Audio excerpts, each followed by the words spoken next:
Mercy does not exist here. All is stripped away, leaving only the primal drive for survival, alongside the grim fates that nature has decreed. Millions of hooves drum against the cracked earth, dust rising like the smoke of an ancient battlefield. Ahead, the Mara River churns, and beneath its murky surface, dozens of cold eyes lie open.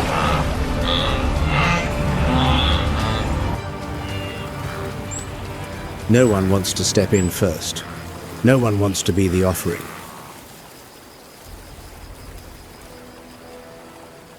But thirst permits no hesitation. An old wildebeest bull, scarred and deeply weathered by seasons, plunges into the current, and as though answering an invisible command, thousands follow, transforming the river's surface into a churning mass of living bodies. The rasp of labored breathing, the violent crash of water, the desperate calls of calves swept away from their mothers. Every passing second places another life upon the scales. Nile crocodiles have waited for precisely this moment. Stretching over 16 feet, weighing nearly 1,650 pounds, they have lain motionless for weeks, patient as stone, silently waiting for the river to deliver its own feast. One lunge, one devastating body roll. The river runs red. Each year, more than 1.5 million wildebeest and 250,000 zebras undertake the single greatest overland migration on Earth across the Serengeti. This is not a wandering search for new territory.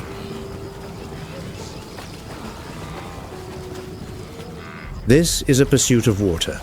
Nothing more, nothing less.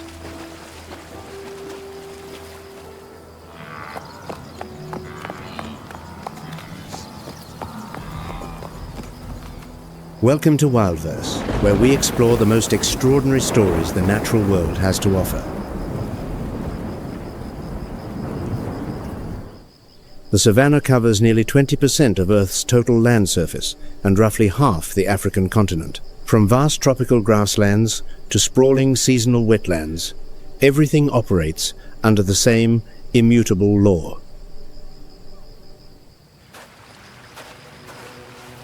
Whoever controls water controls everything. This is the first law of the savannah. Three faces of the savannah: tropical, temperate, and flooded, each harboring a distinct and complex ecosystem. Yet beneath the surface, the same war rages, a war for every last drop of water. But certain creatures have evolved to survive entire months without drinking a single drop. Their secret will reshape how we understand life on the grasslands. To grasp that war, we begin where water still flows in abundance, the ancient Serengeti, as the long-awaited rains return.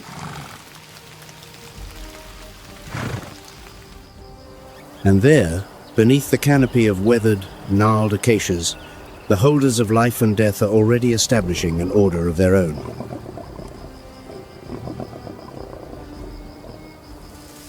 The Serengeti stretches across 12,000 square miles. From the volcanic highlands of Tanzania deep into Kenya's Masai Mara, one of the last pristine ecosystems remaining intact on Earth.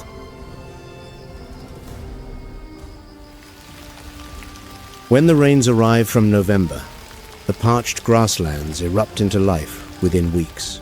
Grass grows waist-high, water fills the hollows, and the Serengeti becomes a banquet for more than 70 species of large mammals.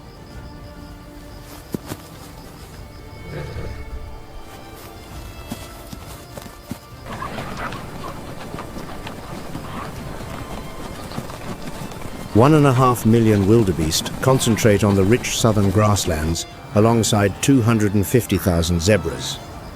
This is the single largest gathering of mammals anywhere on the planet. But on the Serengeti, abundance always walks hand in hand with peril. And peril here wears many faces, not all of them visible. Between 3,000 and 3,500 African lions divide territory across the Serengeti Mara ecosystem. They do not claim land, they claim water.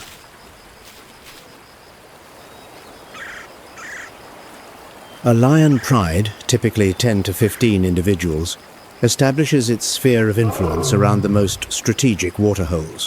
Where there is water, prey will come of its own accord. The lionesses are the primary hunters.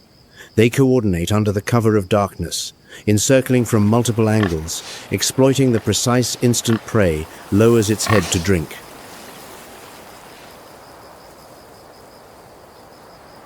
Patience is their sharpest weapon, and they wield it with lethal precision.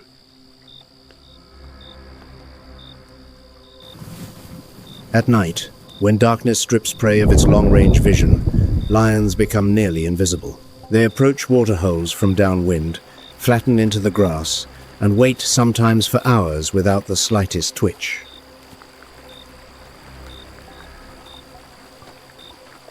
When prey bows its head to drink, vision obscured, hearing masked by the rush of water the lions strike, the distance from absolute silence to explosive, lethal violence, no more than 3 seconds.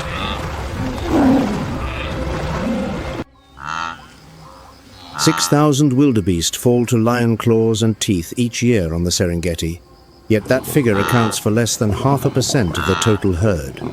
The ecosystem calculates everything with cold precision.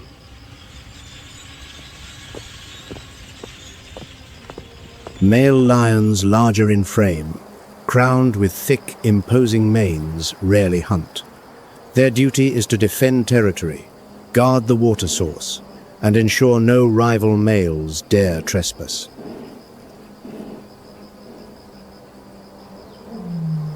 A lion's roar carries up to 5 miles across the open grasslands, a sound that reverberates through the chest of every creature within range.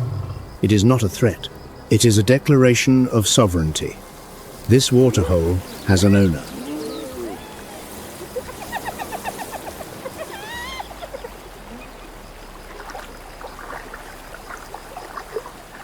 But lions are not the only power contesting the water. Spotted hyenas, the eternal, calculating rivals, track every movement of the lion pride with equal patience.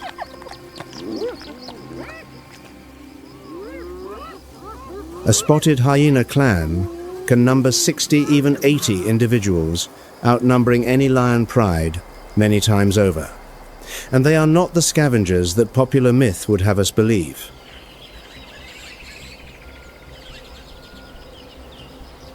"60 to 75% of a spotted hyena's diet comes from its own kills. They pursue prey for miles, needing not peak speed but superior endurance.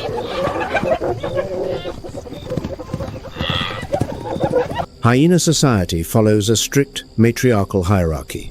Females dominate entirely. The lowest-ranking daughter of the alpha female still outranks every single adult male in the clan.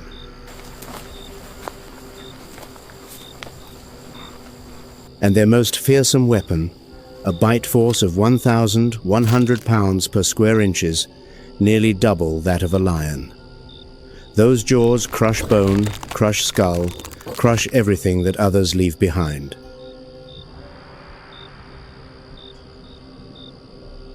Hyena droppings are chalk white, a telltale signature of calcium from bones digested entirely.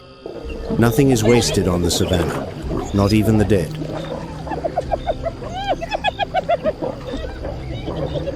The eerie, bone-chilling laughter of hyenas rings through the Serengeti night, not an expression of amusement, but a sophisticated communication signal between clan members, each tonal variation carrying a distinct message.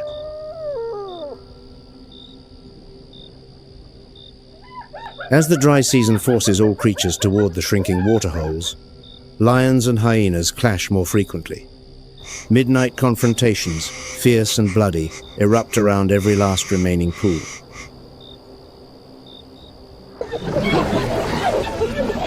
"30 hyenas can overwhelm a group of 5 lionesses through numbers, through stamina, through a ceaseless barrage of ear-splitting snarls."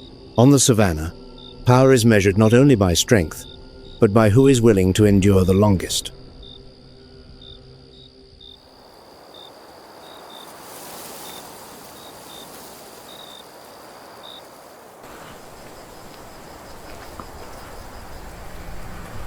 But one creature stands apart from this power struggle, not out of weakness, but because raw, explosive speed grants it the privilege of writing its own rules.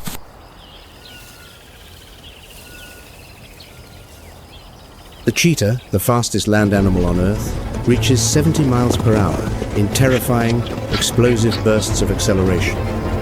But speed always exacts a heavy price.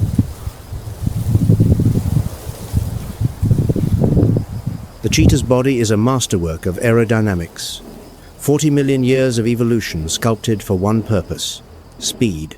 A spine flexible as a spring, non-retractable claws gripping like cleats, a long tail balancing like a rudder.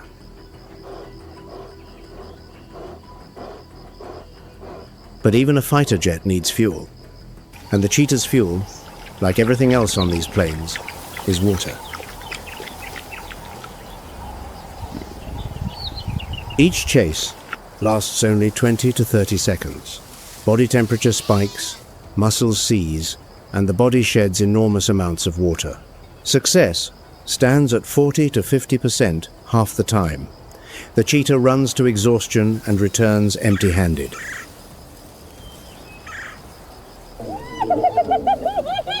After every hunt, whether won or lost, the cheetah must drink immediately, and the moment it lowers its head to the waterhole, spent and unguarded, is the moment a lion or hyena steals the kill.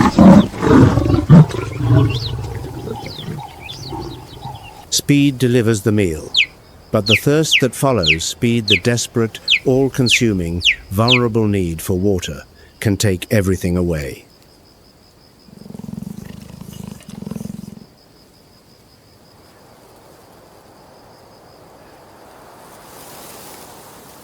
The Serengeti is only one piece in a far larger mosaic. The African savannah stretches from the Sahel to the Cape of Good Hope, sustaining more than 8,000 plant species and over 1,500 large mammal species.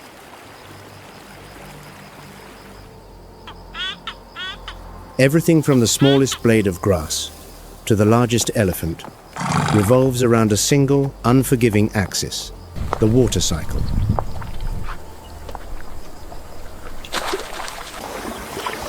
When the rains end in the southern Serengeti, millions of creatures begin to move northward. The Great Migration is not an aimless wandering driven by instinct.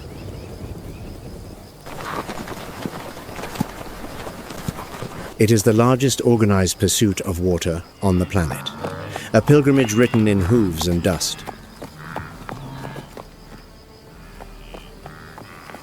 "1.5 million wildebeest lead the procession, followed by zebras and Thompson's gazelles.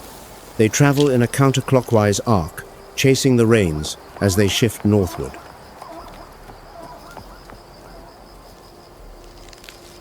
No maps, no leaders, no scouts sent ahead. Only genetic memory, etched deep across millions of years, and the scent of water carried on the wind.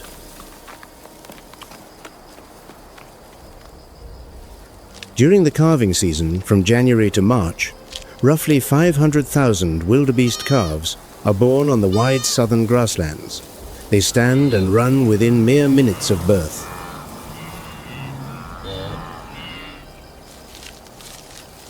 There is no alternative. In a land where predators outnumber patches of shade, to stand still is to die.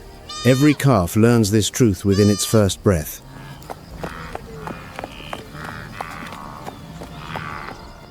The Mara River, crossing the most perilous passage of the Great Migration, unfolds from July through October. Thousands crowd the steep banks, hesitate, then plunge in a surge of collective panic.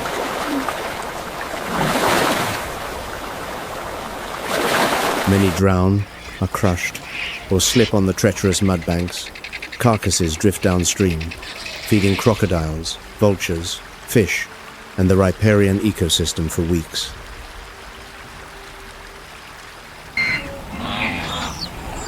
Their deaths are not meaningless. Each is a link in a nutrient chain that the current carries from grassland to river, from river to floodplain, sustaining millions of other organisms.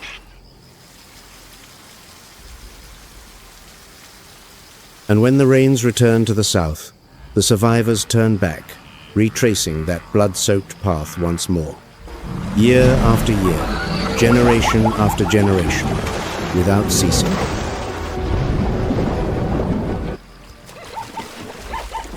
This is not blind instinct. It is a contract, millions of years old, between wildebeest and water, a covenant etched in genetics. Whoever breaks the contract dies. But the savannah has not always looked this way. Between 8 and 5 million years ago, this land was thick tropical forest.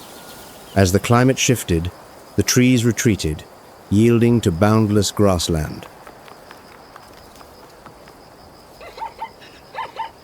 Grass, the most unremarkable of plants, rewrote the course of evolution.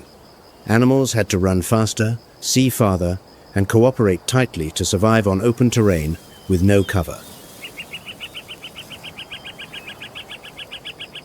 And it is water alone that dictates where grass grows, when it grows, and how much, thereby governing the entire food chain above.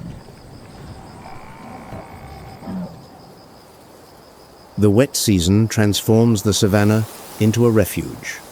Water pools scatter everywhere, prey disperses, and predators must work harder, no longer able to ambush at a single choke point. But that lush paradise never lasts. It was never meant to.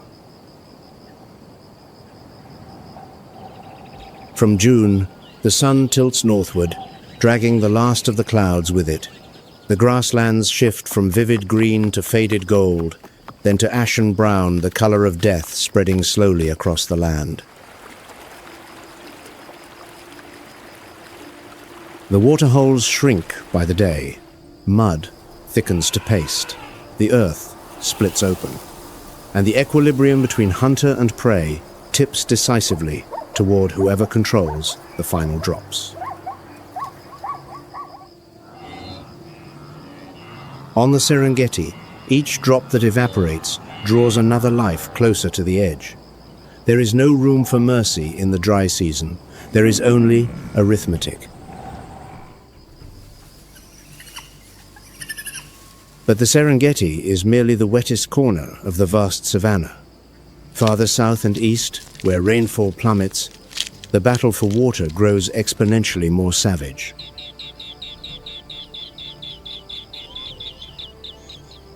The rains do not last forever, and when the final clouds dissolve beyond the horizon, the real war begins silent, pitiless, and absolute.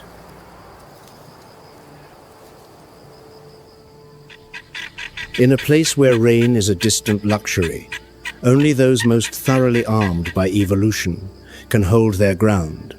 The rest must move or perish.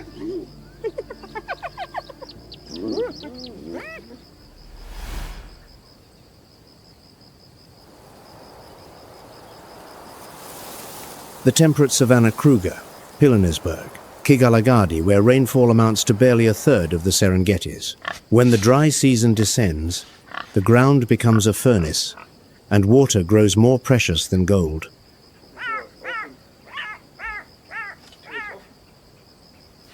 Here, one of the greatest recovery stories in the long history of conservation is unfolding, and its protagonist weighs more than 5,500 pounds.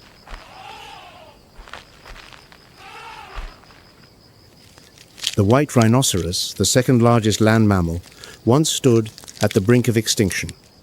By the end of the 19th century, only around 20 southern white rhinos remained on the entire Earth.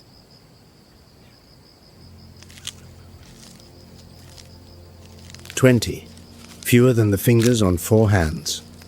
A population so small it could fit inside a single room."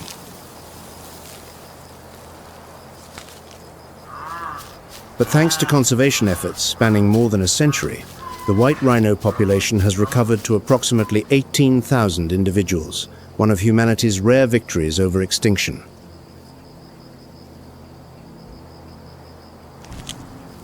The white rhino carries a deceptive name.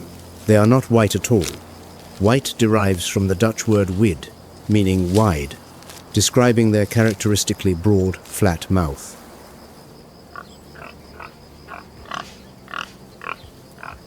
That mouth is a specialized tool built for cropping grass flush to the ground, like a natural lawnmower. Each day, a white rhino consumes up to 120 pounds of grass.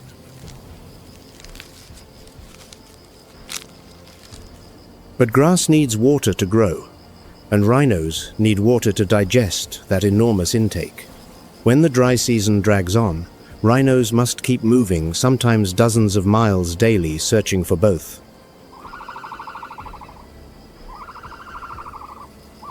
Rhino eyesight is exceptionally poor.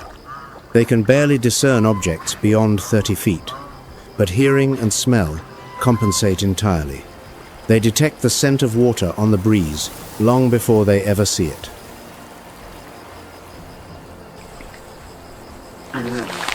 On the hottest days, rhinos seek mud wallows, not for leisure, but to cool down and coat themselves in a protective layer against biting insects.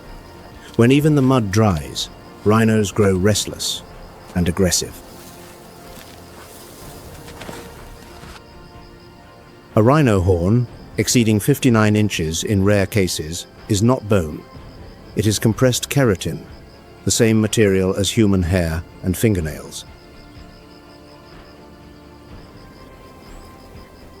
But it is that same keratin that has pushed them to the brink once more. Poaching for horn remains the gravest threat, turning every rhino into a moving target across the parched grasslands.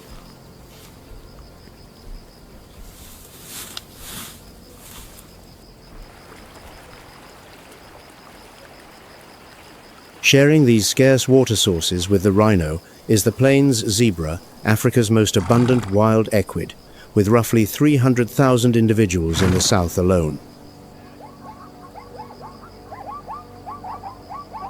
Each zebra wears a pattern of stripes, entirely unique to itself. No two individuals are alike, much like a human fingerprint. But those stripes serve a purpose far beyond identification.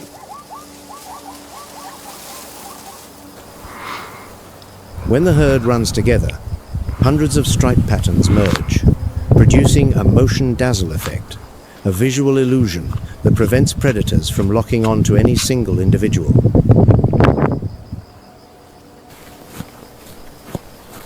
But stripes serve yet another function: thermoregulation. Black stripes absorb heat faster than white ones, generating tiny convection currents of air across the skin's surface, a natural cooling system that reduces the need to drink.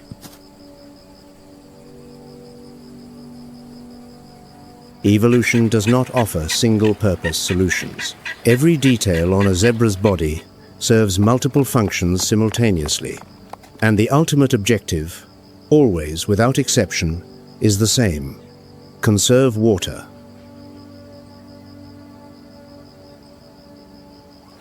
During the dry season, zebra herds cluster tightly around whatever waterholes remain. Social order begins to fracture. Stallions kick and bite viciously to secure the right to drink first.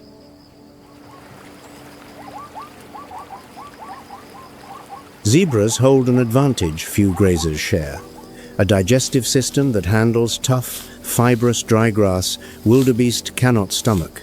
They lead the migration, eating the coarse top layer and clearing the path for wildebeest to graze beneath.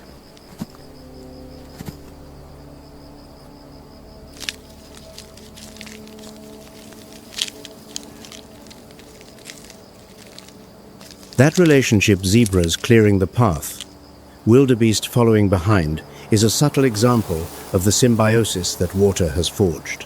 When water runs dry, both species move together, each depending on the other in a way that neither could survive alone.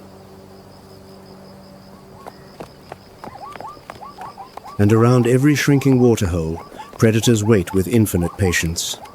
Lions, hyenas, African wild dogs all know that prey has nowhere left to go. The African wild dog, boasting a hunting success rate of 60 to 90%, the highest among all large carnivores, is the threat zebras fear most. Only about 6,600 individuals remain across all of Africa. The waterhole in the dry season is a silent battlefield where every confrontation becomes inevitable, every weakness exposed, and the most vulnerable always pay first. But farther east, where savannah gives way to the scorched Somali semi-desert, even the waterholes cease to exist. This is the most unforgiving land on the African savannah, the Somali Acacia comifera bushlands. Daytime temperatures routinely exceed 100 degrees Fahrenheit. Rain is a distant luxury that visits for only a few weeks each year.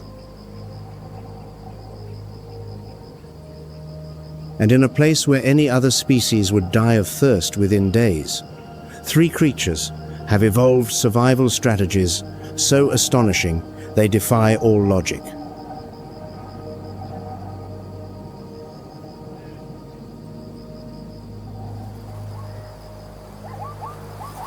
Grevy's zebra, the rarest zebra species on Earth with fewer than 3,000 individuals remaining, over 90% concentrated in northern Kenya.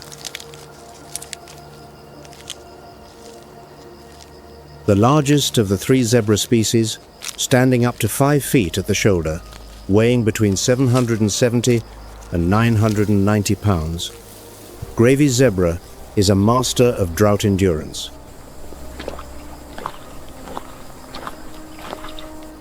Their unusually large ears are not merely for listening. They act as biological radiators. A fine capillary network inside releases body heat into the air, reducing the need to lose water through sweat. But Grevy's zebras still need to drink far less than their plains cousins. Capable of digesting the dry, coarse grass that other species ignore, they extract every last trace of moisture from their food.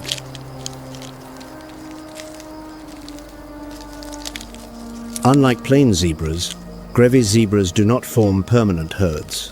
Males hold territories spanning several square miles, and females roam freely between them, seeking wherever water remains, even if only a small puddle.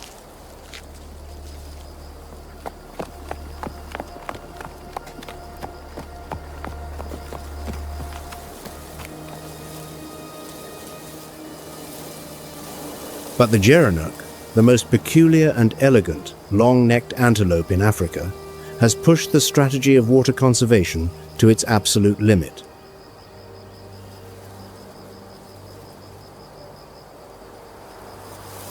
The gerenuk never drinks water.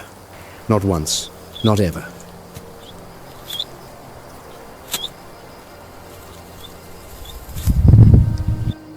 With its abnormally long neck and the ability to stand upright on its hind legs, the gerenuk reaches foliage 6 to 8 feet high that no other antelope can touch. Every drop of water it needs is extracted from fresh leaves.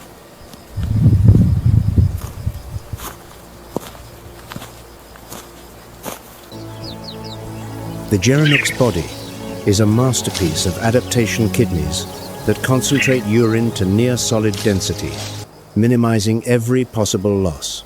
It stands as living proof that life can persist without any direct water source.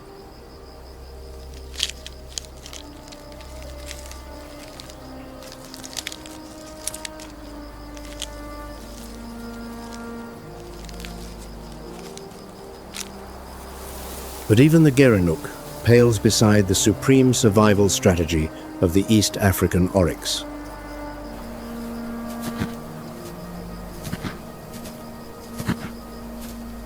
The oryx survives entire months without drinking a single drop of water, drawing all its moisture from dry leaves and roots. But that is not even the most astonishing part.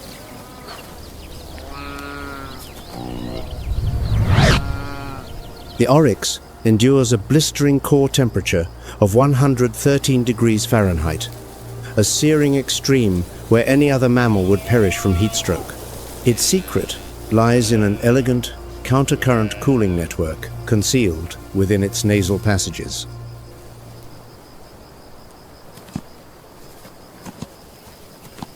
Hot blood flowing from the body passes through a fine mesh of capillaries in the nasal cavity, cooled by inhaled air before reaching the brain. The oryx's brain remains cooler than its body, a natural air conditioning system that human engineering has yet to replicate.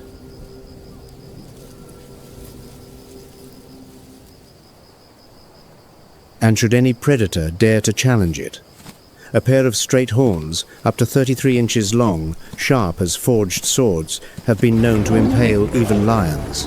The oryx does not flee, the oryx fights.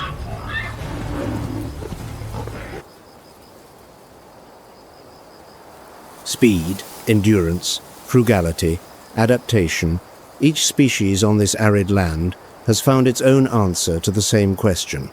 How does one survive when there is no water?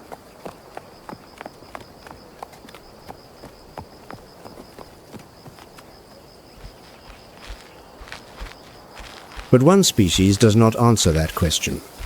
It rewrites the question entirely. Instead of seeking water, it creates water, conjuring it from deep within the earth itself.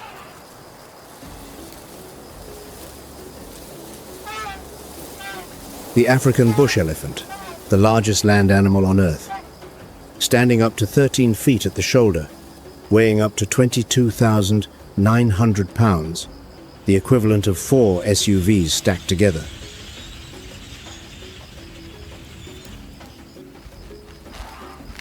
And they are thirsty, thirstier than any other creature on the savannah, perpetually, insatiably thirsty.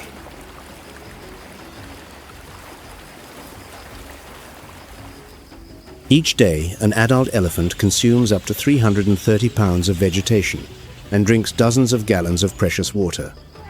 When the dry season turns every waterhole to dried mud, elephants do not wait.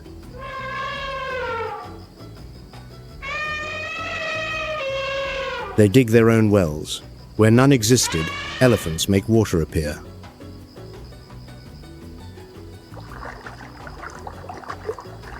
Using tusks and trunks, tools that 40 million years of evolution have honed, elephants excavate deep into the earth, reaching groundwater that no other species can access.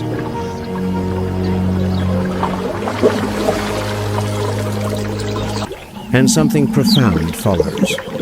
The wells elephants dig do not serve them alone.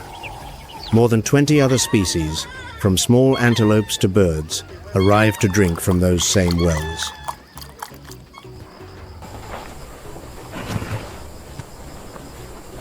Elephants remember every water source they have ever found.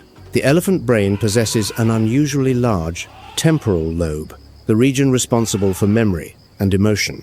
They mourn their dead, return to visit the bones of the departed, and stand in silence beside them for hours.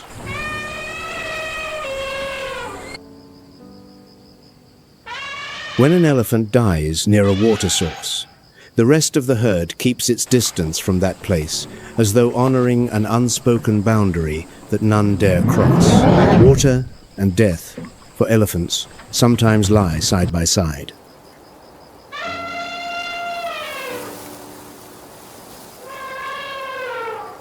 Elephants are not merely the largest mammals on Earth. They are ecological engineers, invisible architects of the entire savannah ecosystem. Their heavy footfalls carve pathways that become ecological corridors. Their dung sows the seeds of tomorrow's forests.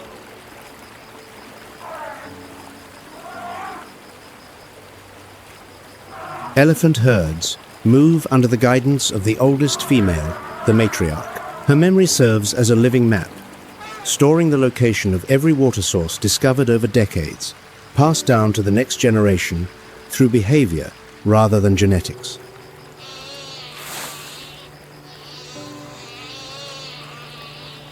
When a matriarch dies, the herd loses that map.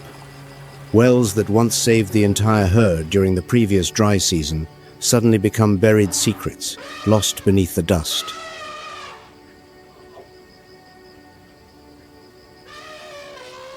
If elephants vanish, dozens of other species will lose their only water source during the dry season. The cascade would be swift and irreversible.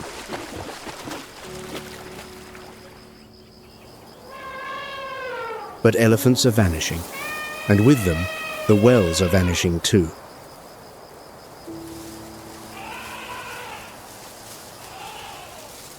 In 2021, the International Union for Conservation of Nature, IUCN, officially classified the African bush elephant as endangered. The combined population of both African elephant species stands at approximately 415,000 individuals.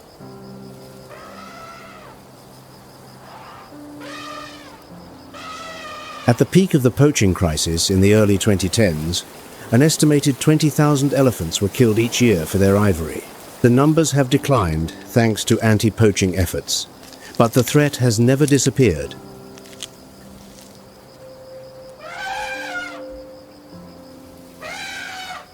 Every elephant that falls is not merely a life lost. It is a well sealed shut, an ecological corridor severed, a link in the chain of life broken.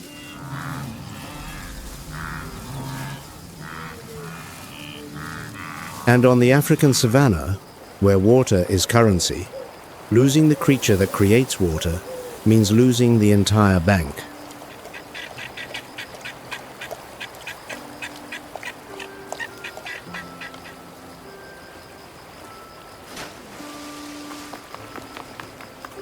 If these remarkable stories captivate you as much as they do us, share with WildVerse in the comments which species deserves to be called nature's greatest architect.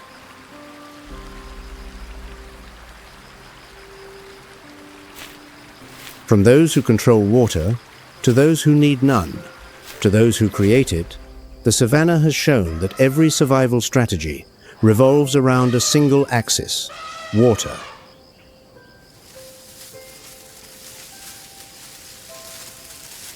But the story does not end here. Far from it.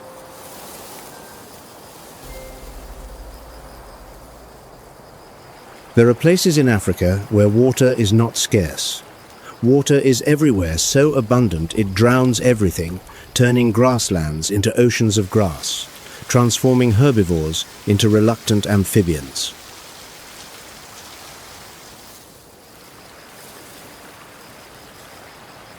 And in that waterlogged world, an entirely different challenge awaits, because too much water can kill just as surely, just as mercilessly as too little.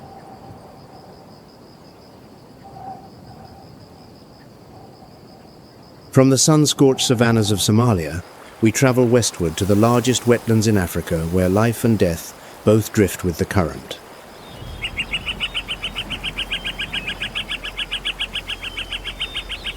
The Sud, one of the largest wetland systems on the African continent. When the rains arrive, water from the upper Nile spills beyond its banks, transforming thousands of square miles of grassland into a world half water, half earth.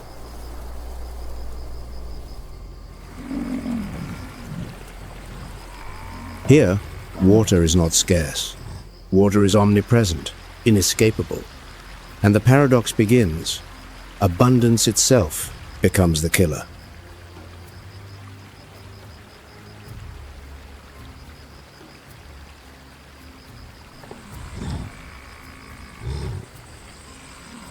The sovereign of these flooded waters weighs up to 3,300 pounds, can hold its breath underwater for 5 minutes, and possesses jaws capable of snapping a wooden canoe in two.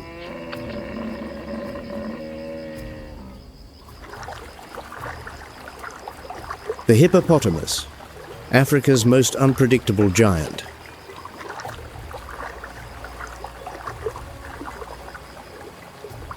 They spend nearly the entire day submerged, only eyes, ears, and nostrils breaking the surface. Not to evade enemies or hide from rivals, but because their delicate skin loses moisture at an alarming rate under the African sun.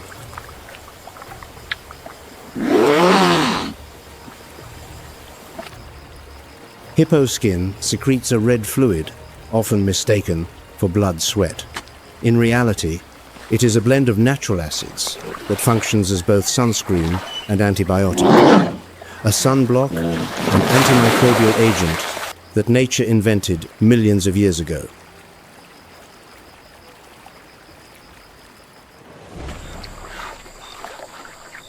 At night, hippos emerge to graze, each consuming dozens of pounds of grass, and hippo dung serves as a vital source of nutrients that sustains the entire river ecosystem.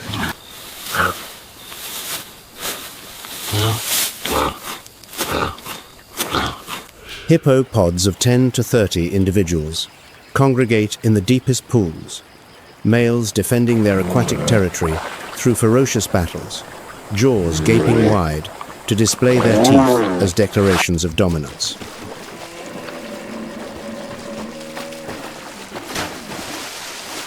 Battles between rival bulls can last for hours. Tusks, measuring dozens of inches, clash together. Thick hide is ripped open, and blood stains the water crimson. The loser must depart. To lose aquatic territory is to lose the right to mate.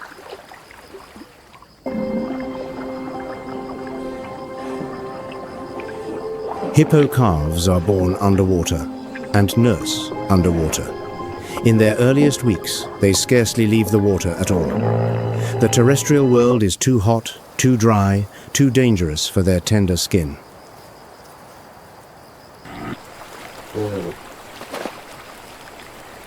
Water gives the hippo shelter, a place to breed, a place to socialize. But water also holds them prisoners stray too far from a water source for too long, and hippo skin cracks, the body dehydrates, and death arrives faster than any predator.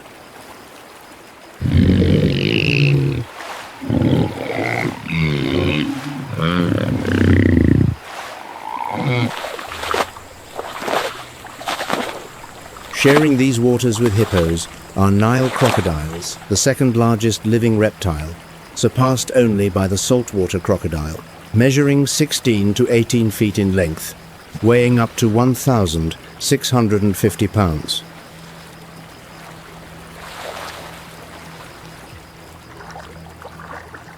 The Nile crocodile is the embodiment of absolute patience. It can fast for up to a year lying motionless as a sunken log, perfectly still, awaiting the single perfect moment to strike.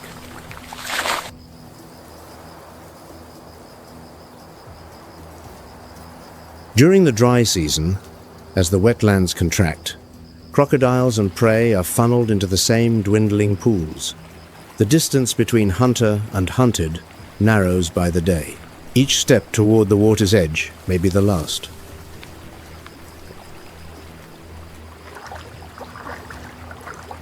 But when the rains return, the wetlands expand across thousands of square miles and crocodiles disperse, losing their advantage of concentration. Too much water means even the most consummate ambush predator cannot maintain control.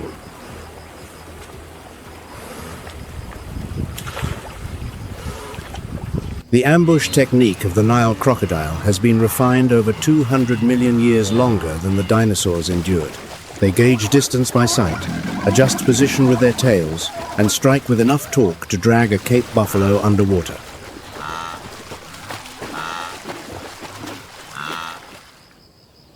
But crocodiles do not eat every day.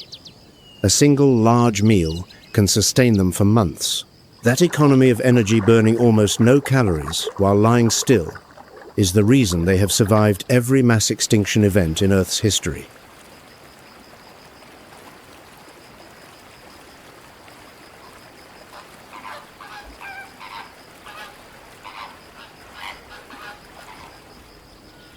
Across the surface of the flooded wetlands, A brilliant wash of pink appears each year like a conjuring trick.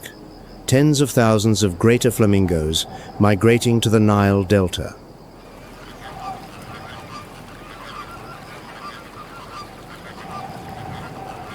The greater flamingo, standing up to 4.5 feet tall, with a wingspan of 5 feet 6 inches, gathers in flocks of 30,000 to 40,000, transforming the lake's surface into a living carpet of pink.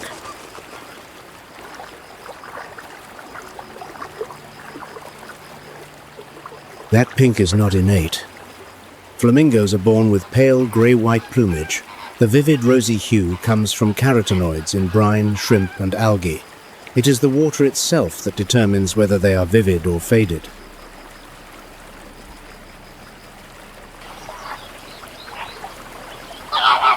Flamingos feed by inverting their heads into the water, using their beaks as sophisticated filters, trapping tiny shrimp and algae while expelling water and silt with their tongues. The filtration mechanism is so refined that engineers have studied it to design water purification systems.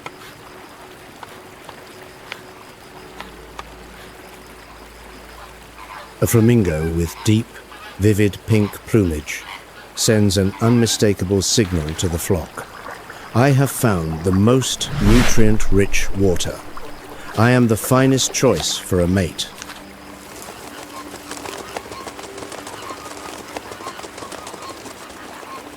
When the water recedes, shrimp and algae vanish, and flamingos lose both their food source and their color. They must migrate sometimes hundreds of miles to find new waters. Water gives them beauty. When the water dries, it takes everything away.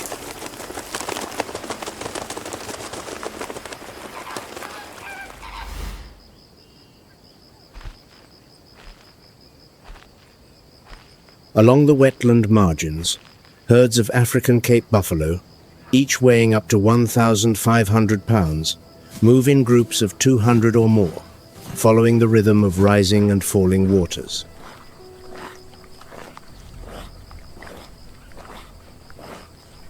Cape buffalo must drink at least once every day, unlike the oryx or gerenuk, which can endure for months. This absolute dependence on water binds them to the wetlands, even though these are also the hunting grounds of crocodiles and lions.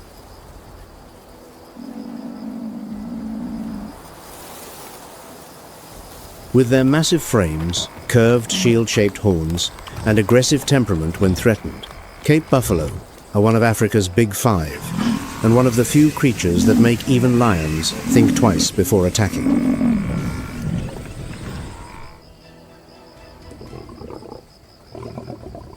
When one buffalo is set upon by lions, the entire herd turns back to mount a rescue, hundreds charging toward the attacker, horns lowered, bellowing in unison. Few species on the savannah display herd solidarity of this magnitude.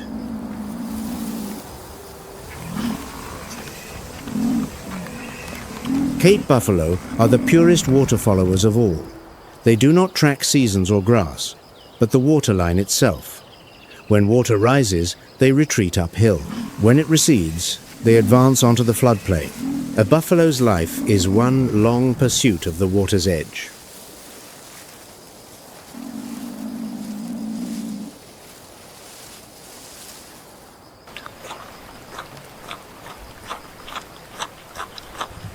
And amid the Zambesian floodplains, a pair of slender legs wades through the waterlogged grass, the grey-crowned crane, a living emblem of this half-water, half-land world.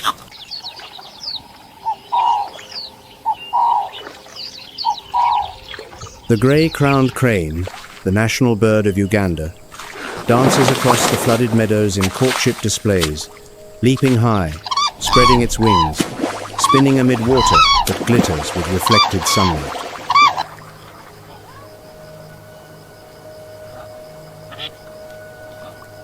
They are living proof that even in the harshest of worlds, life still finds a way to create beauty. And that beauty, like everything on the savannah, depends on water.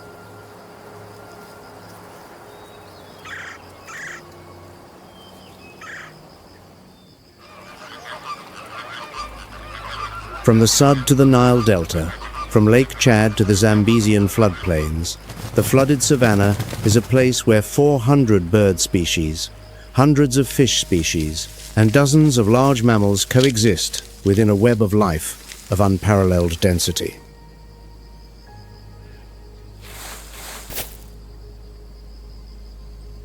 But this is also a place where the boundary between paradise and inferno is as thin as the water's surface itself. One season's blessing becomes the next season's curse.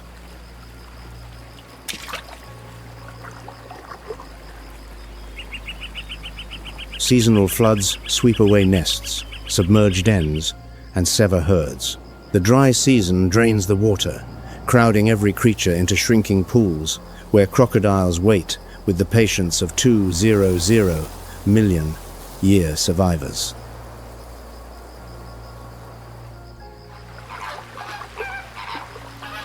Water creates the flamingo's paradise, yet it also fashions the perfect trap for the crocodile. Water sustains the buffalo herd, yet it imprisons the hippo in its mire when the dry season tightens its grip.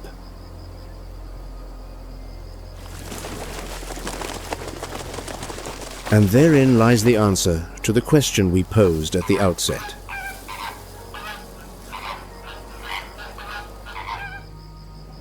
Water on the African savanna is not the enemy, nor is it the ally.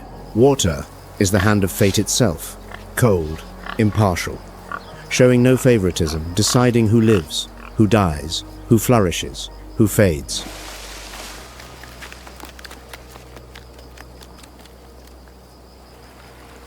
From lions controlling water holes to maintain dominance, to hyenas contesting every last pool. From the oryx that evolved to never need a drink, to elephants digging wells that rescue entire ecosystems. From flamingos that receive their beauty from water, to hippos held captive by water for life.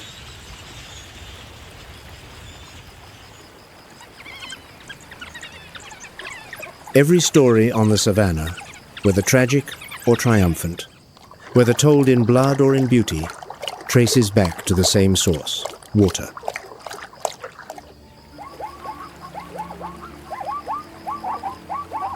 But that source is changing, and with it, the entire order that the savannah has maintained for millions of years is trembling at its foundations.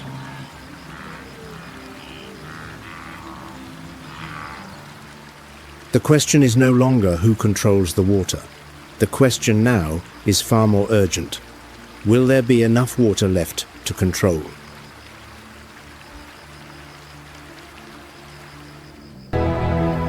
Seen from orbit, the African savanna is shrinking like a hide left drying in the sun.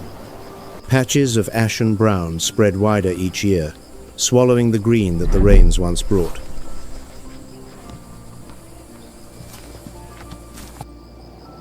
That is not a feeling. That is not opinion. That is not speculation. That is data.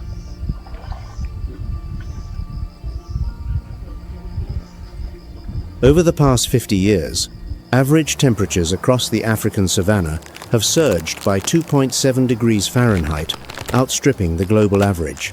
With every fraction of a degree added, evaporation from the land surface accelerates exponentially.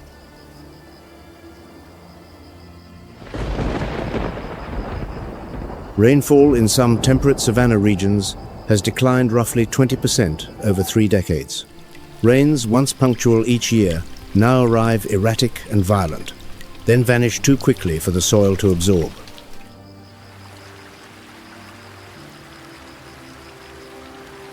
Lake Chad, once spanning over 9,650 square miles in the 1960s, now fluctuates ceaselessly, contracting and expanding in cycles that grow ever harder to predict.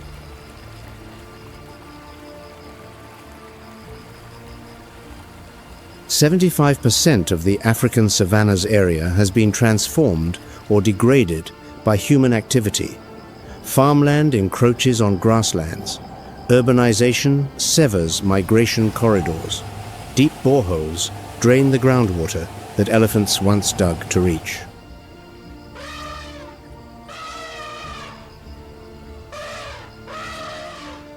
Poaching still threatens rhinos for their horns, elephants for their ivory, and African wild dogs through conflict with livestock herders. Every species lost is another broken link in the living chain that water has woven over millions of years.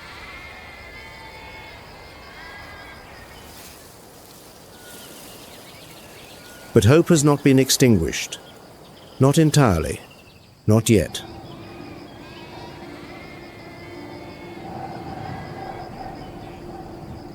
Across Africa, humans are racing against time. More than 300 reserves and national parks, stretching from the Serengeti to Kruger, from Amboseli to Etosha, are safeguarding the last fragments of savannah.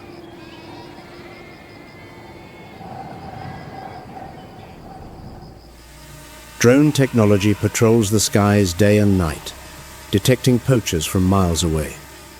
GPS tracking devices fitted to rhino collars and elephant ears monitor every movement. The gap between poachers and rangers narrows each year.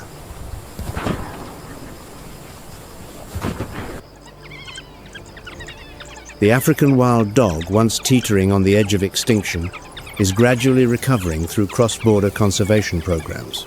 Migration corridors are being restored, small packs are being paired, and genetic diversity is being rebuilt.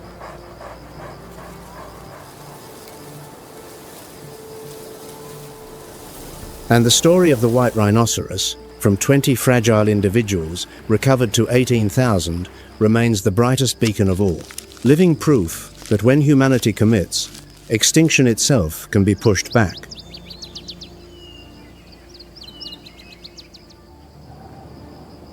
But commitment must match speed, and the pace of climate change is rapidly outrunning the pace of conservation.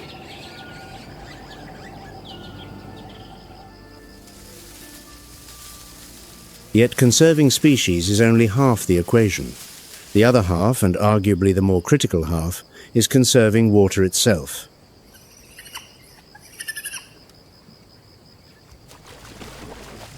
Restoring river corridors, protecting natural wetlands, limiting agricultural boreholes that tap deep into groundwater, this is not animal conservation.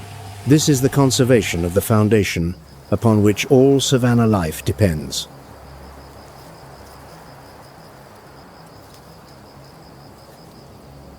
Because when the last drop of water disappears, no technology, no reserve, no effort can save what remains.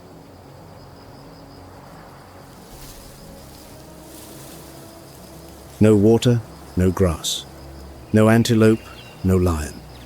That cascade is terrifyingly simple, and every drop that evaporates is another domino about to fall.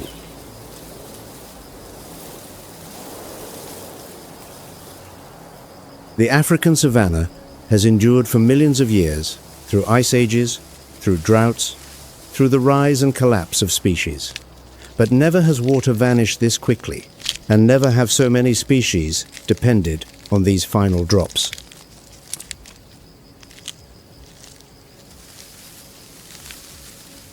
The oryx will adapt. It has endured eras far hotter than this one.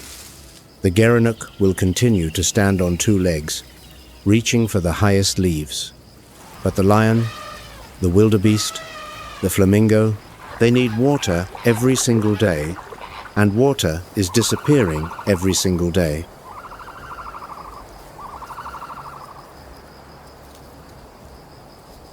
The question is not whether the savannah will survive.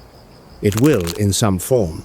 The question is, will the savannah we know, with lions roaring across grasslands, millions of wildebeest crossing the Mara, flamingos blazing pink, will it still exist?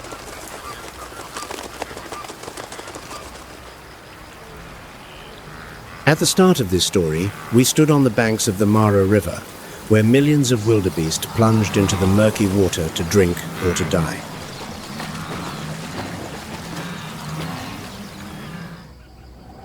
And now, standing at the story's end, we realize the entire African savannah faces that same choice.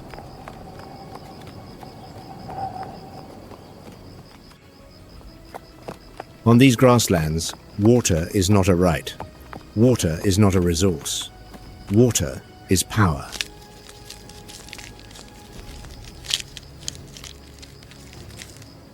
And when that power runs dry, no one, not even the king of all beasts, can remain standing. The savannah has always known this truth.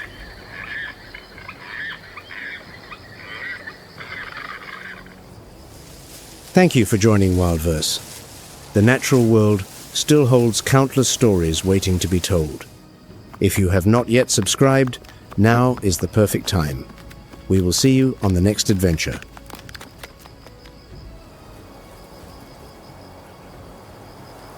On the Serengeti, the sun sinks behind a line of acacias. A solitary herd of wildebeest drifts toward the last remaining waterhole, and in the gathering darkness, patient golden eyes are watching.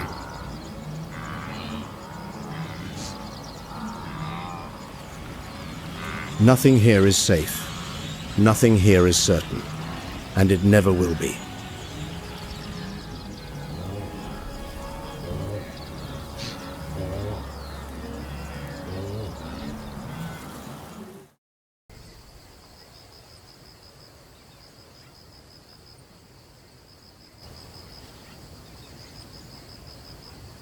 An inviolable law reigns on this savannah. Where the lion's roar is heard, its territory extends. Any who dare to cross the line will suffer the consequences.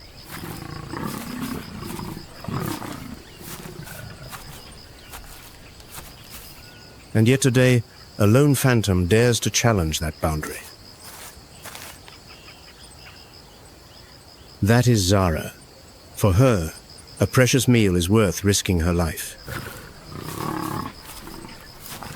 A confrontation is inevitable. One side represents brutal force, the other the embodiment of lethal agility.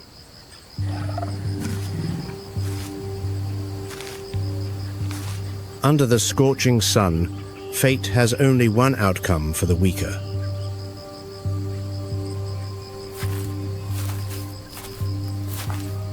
The game is at its end. The intruder is cornered, facing the queen's wrath. But there is something the ruler does not know. The leopard is not fighting for the kill, nor for territory. She is fighting to buy time, even if only for a few precious seconds, for this is not the battle of a predator. This is the battle of a mother, and in this fight, there is never any surrender.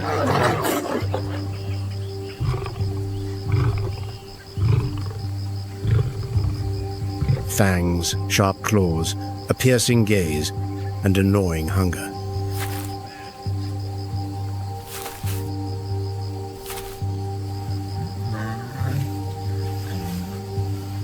Lose focus, and you will be left behind. Fierce battles erupt every day, every hour, every minute, every second. In nature, competition is not a choice. It is how life operates.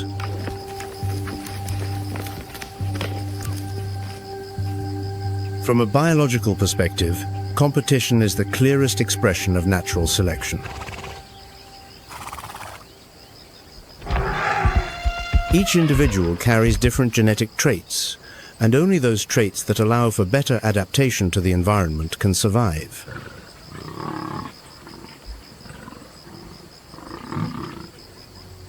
A cheetah with a slightly longer stride, a slightly larger heart, or slightly faster reflexes can be the line between a meal and starvation.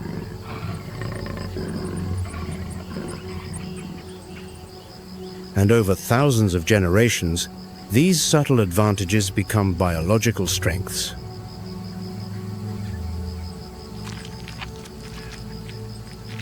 In the animal world, nothing is permanent without constant adaptation.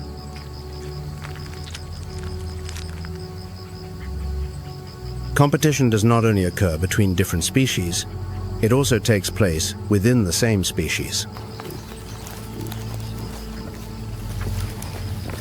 Stags clash for the right to mate. Wolf packs challenge each other for leadership. Every behavior, every body structure, every physiological trait is the result of millions of years shaped by this relentless competition.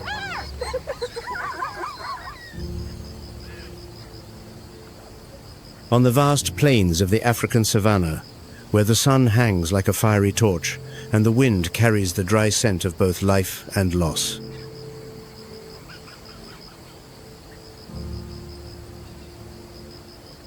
This is the lion, the uncrowned king of the wild.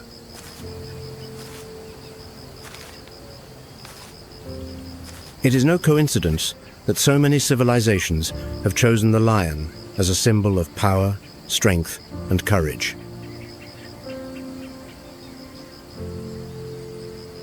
Their main role is not to hunt, but to protect the pride from rival males and sworn enemies like the spotted hyena.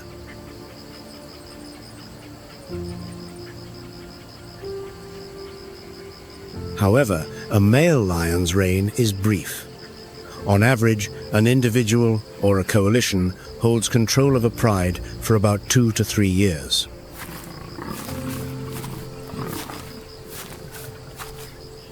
Also in the pride are the cubs and the sub-adults.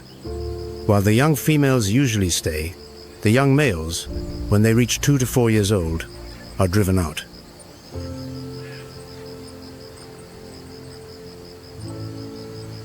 After being expelled, the young male lions live a nomadic life, often alone or in small groups.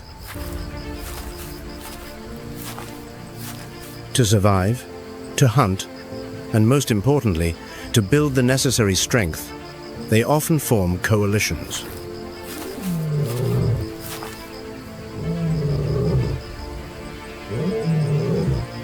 These coalitions usually consist of brothers or cousins and can last for many years, forming strong bonds.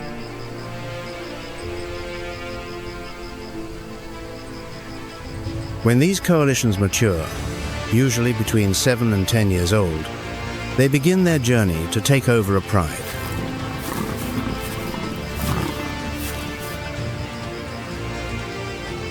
These battles for dominance are brutal, protracted, and often result in serious injuries. If they are victorious, the male coalition will assume the top position. Victory has been decided. By brute force, the challengers are now kings. A new dynasty has begun. But to secure their own future, they must face a task even more primal than violence. They must erase the legacy of their predecessors.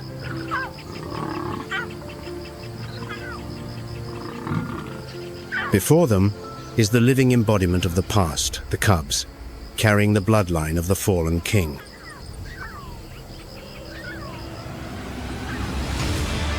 To the new rulers, these are not helpless infants, but potential competition, a delay to their own reproductive imperative.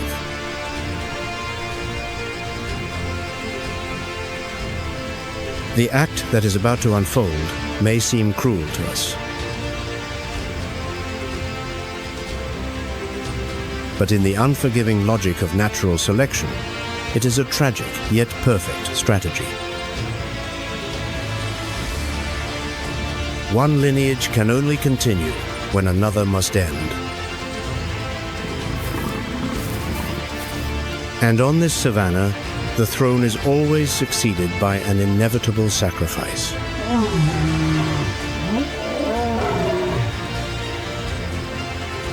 But that victory comes with a cruel and controversial act, infanticide.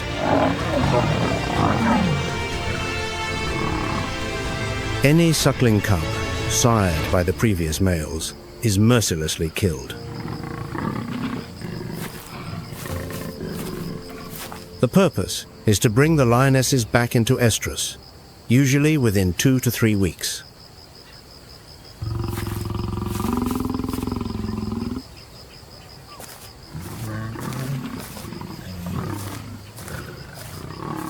And then the cycle repeats.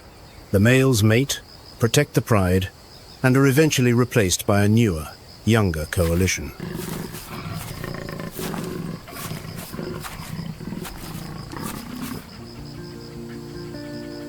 The male lion is the embodiment of raw power.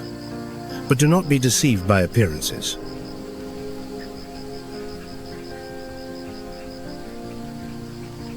In the real world of the lion, dominance does not lie in brute strength. It lies in memory, connection, and endurance.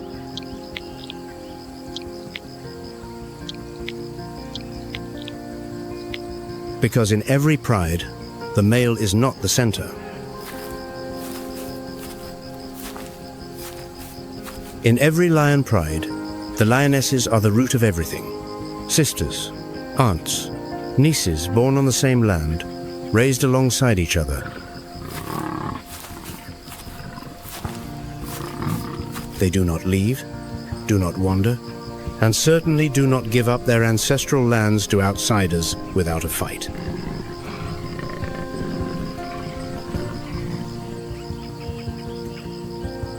Instead, he will face a council of warriors, lionesses, forged by blood, loss, and memory.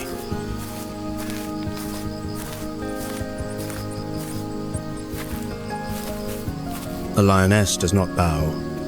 She is born with a body made for battle. Muscle makes up nearly 60% of her body weight.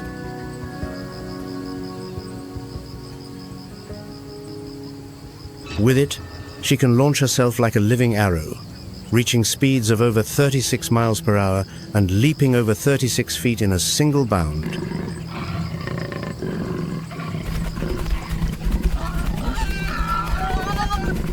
They fight not for territory, but for their young.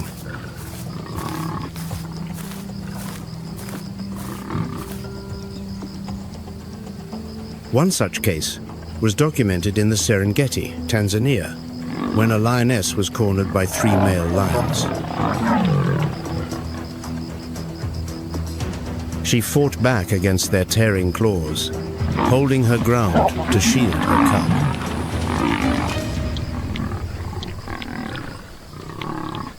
However, it should be noted that attacks on adult lionesses are rare.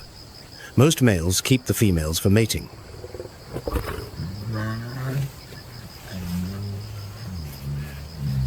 From birth, lion cubs are marked with distinctive dark spots on their light grey fur.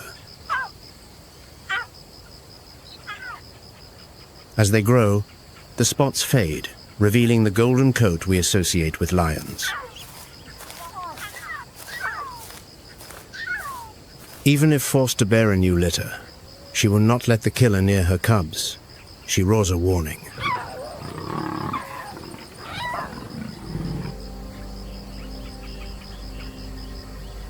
Unlike the lions who live in cohesive prides, Zara is a solitary soul.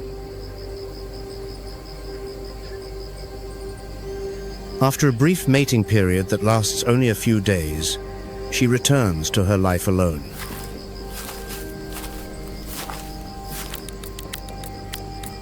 About 90 to 105 days later, after a 3-month gestation, she prepares to give birth by finding a quiet, secluded den. And it is in this seclusion that her cubs are born. A typical leopard litter consists of 1 to 4 cubs, with 2 to 3 being the most common. Lions, hyenas, pythons, even large eagles are real dangers.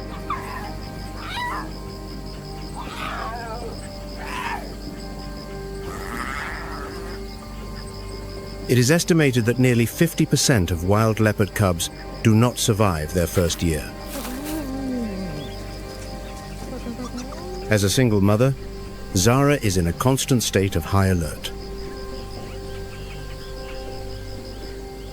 She frequently moves her young cubs to new hiding places, a silent migration to evade the ever-watchful predators.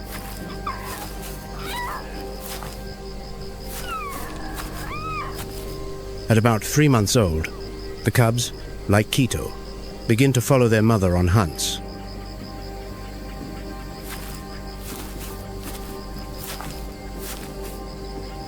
Every stealthy step, every explosive leap, every decisive pounce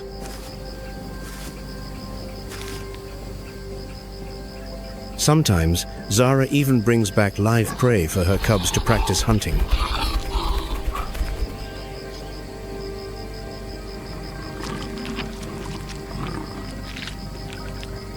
In the quiet of the den, a silence wrapped in anxiety. For the mother leopard, the survival of her cubs depends not only on successful pounces, but also on the gamble she must take every time she leaves. Her life is now measured not in meals, but in the precious moments of returning, and finding that, in her absence, those tiny heartbeats are still there.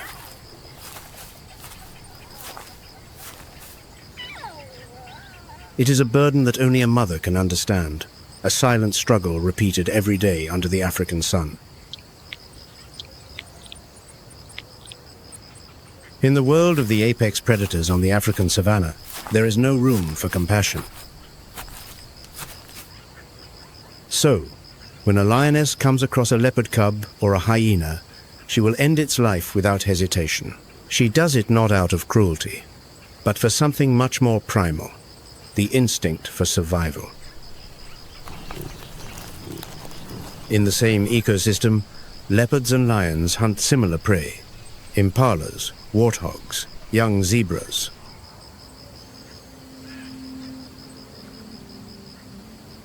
That means every surviving leopard becomes a competing mouth against the lion pride.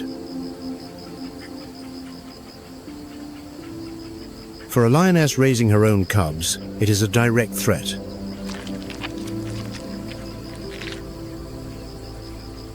A leopard cub, today, if it lives, will grow into a stealthy hunter.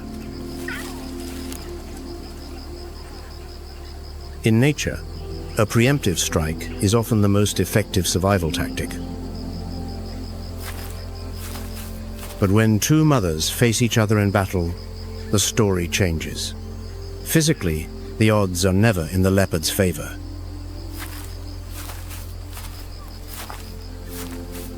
A full-grown lioness weighs from 265 to 400 pounds, nearly 3 times the weight of a female leopard.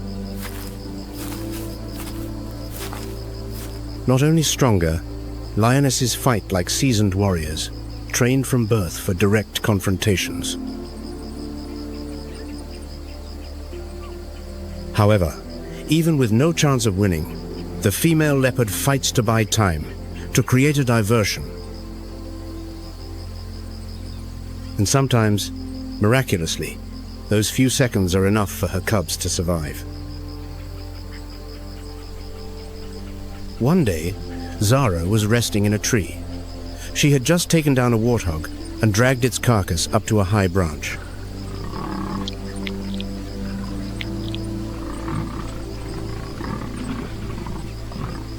Below, Quito was slowly climbing to rejoin his mother, still young and vulnerable.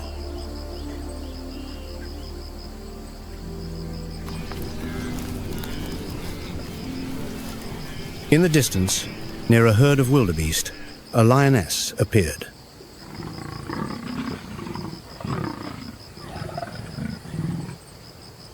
Zara quickly scrambled down, but not fast enough to escape the lioness's sharp gaze. Quito hastily squeezed into a narrow crevice in the tree, out of reach of claws and weight.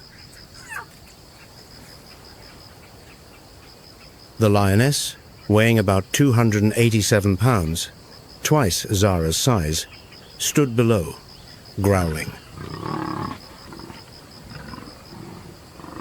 It carefully climbed up to where the warthog carcass was hanging, and then it devoured the meal that Zara had worked so hard for.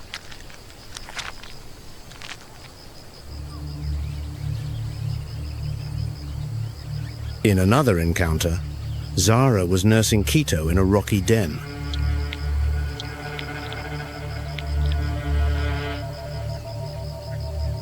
She caught the scent of a lioness. There was no time to climb a tree and no way to run.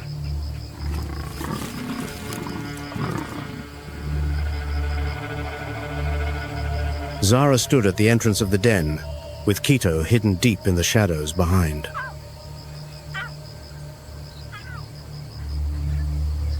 When the lioness charged, it all happened in a flash.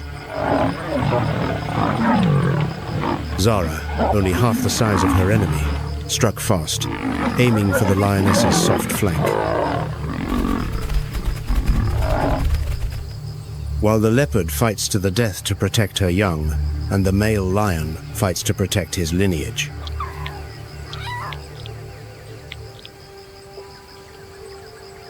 In another corner of the African ecosystem, a predator is fighting a completely different battle, not for land or lineage, but for a place in society. It is the male spotted hyena.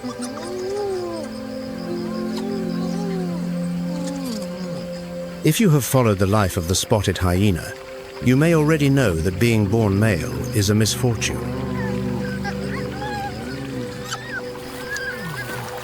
Their struggle is more relentless than any hunt.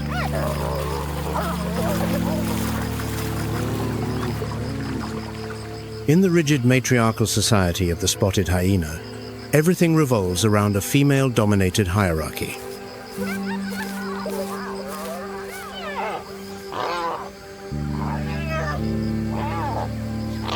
At the top is a mature female, her power extending beyond physical strength to social influence.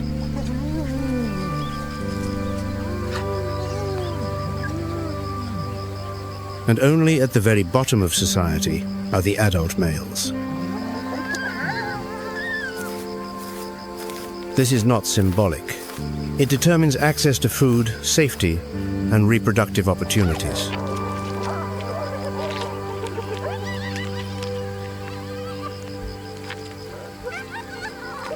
For the male spotted hyena, survival is not guaranteed. It is a reward earned through patience.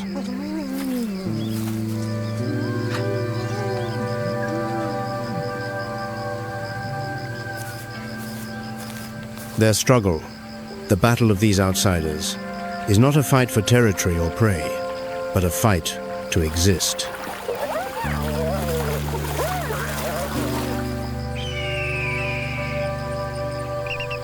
In the wild, the brown snake eagle holds a special place, not only for its fierce appearance, but also for its unparalleled ability to take down some of Africa's most venomous snakes.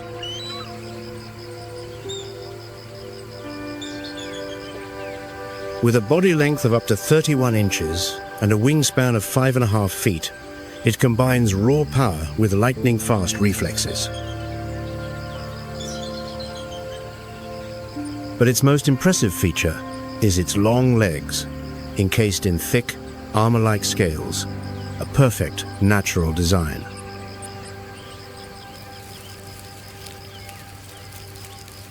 More than once, the brown snake eagle has been seen subduing and dispatching creatures that are usually considered the grim reapers of the reptilian world.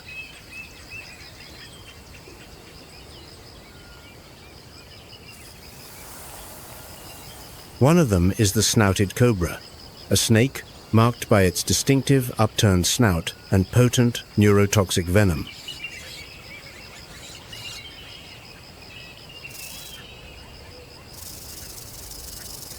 Then there is the puff adder, considered Africa's most dangerous snake, responsible for more bites than any other species.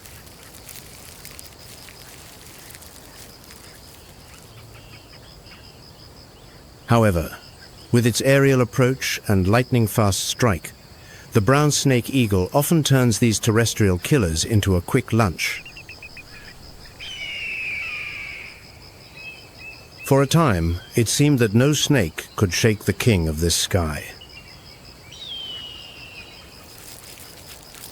But then one appeared with a chilling nickname, the venomous rocket, the black mamba. Its name alone sows fear across Africa.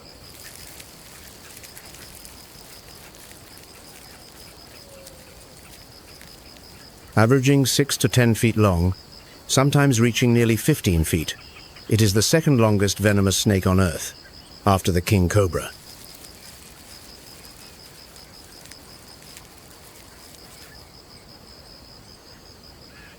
But it is not size that has made the black mamba's name. It is its speed, dizzying accelerations of 10 to 12 miles per hour. And its venom, a potent neurotoxin capable of ending a human life in less than 20 minutes.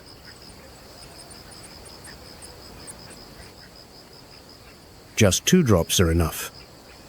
Its main toxin, dendrotoxin, attacks the central nervous system with dizzying speed.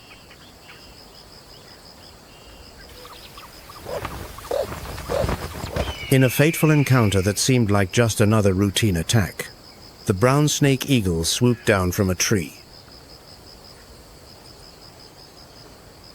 Its talons were ready, but in an instant, its wings began to beat erratically, caught in the iron grip of the mamba's muscular coils. They wrestled on the ground, locked in a violent tangle, until a new figure appeared, a lion. Lions are not afraid of snakes, but their venom, that is a different story. The black mamba did not flinch, warily watching the giant predator. Another lioness arrived. They growled, trying to intimidate, but they did not attack. One bite could cost them a sister. Then came a powerful pounce. Sensing the danger, the black mamba released the eagle. The brown snake eagle was finally free. Ruffled and exhausted, it spread its wings to keep its distance from the pride.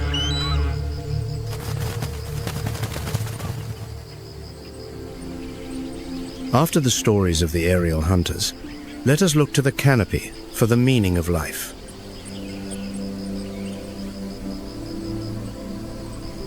Life does not always shine brightly or last long under the open sky. Some creatures choose to live in silence, nestled among the dense branches, living a short but intense life. From the moment it lies dormant, as an egg in the damp earth, a chameleon begins its brief journey through life. Their eggs usually take from 7 to 12 months to hatch, depending on temperature and humidity. The moment they emerge, they must quickly adapt to an arboreal life where hidden challenges are ever present.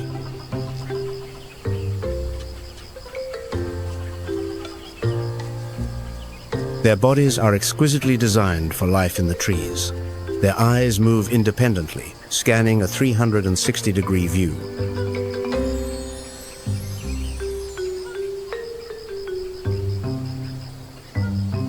When both eyes lock onto a single point, their stereoscopic vision allows them to gauge distance and strike with great precision.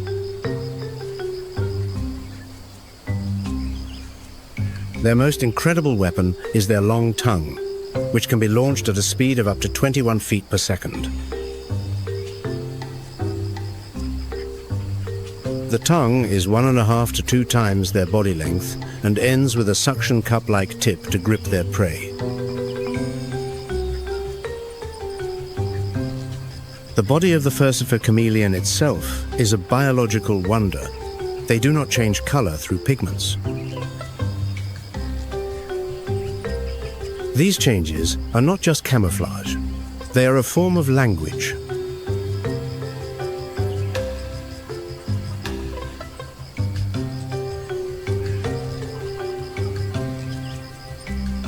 Among the most remarkable chameleon species, the panther chameleon stands out as something truly special.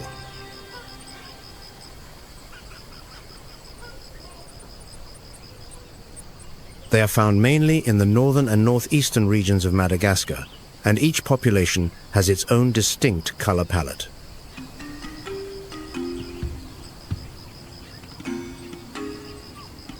From the turquoise of nosy bee to the vibrant reds and bright oranges of amberlobe,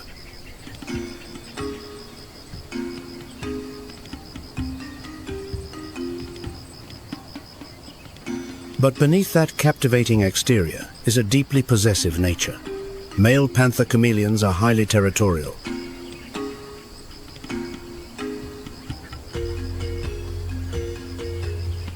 On a humid afternoon in the forest, two males confront each other on the same branch. There are no roars, no thundering footsteps, just a deep, unwavering gaze and a ready stance. Both lunge forward, butting heads like tiny aerial warriors. But a branch is not a stable battlefield. They must keep their balance.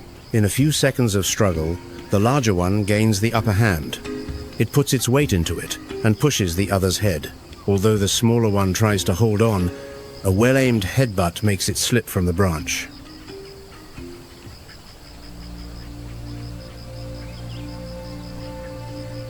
Meanwhile, in the western lowlands of Madagascar, where the dry, thorny forests stretch,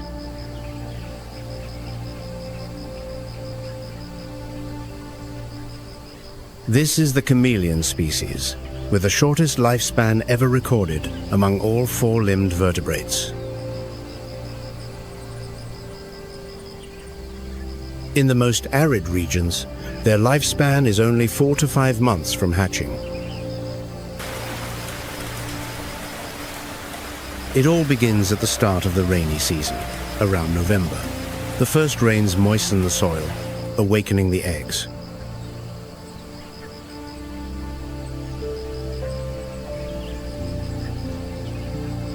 Hundreds of individuals hatch at once, hurtling headlong into life. They grow quickly, becoming skilled hunters.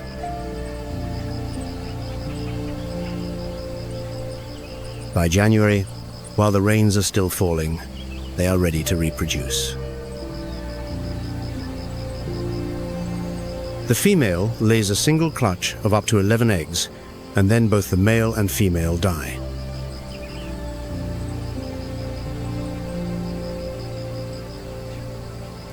In that brief time, the Laborde's chameleon lives not just for itself, but to perpetuate its lineage.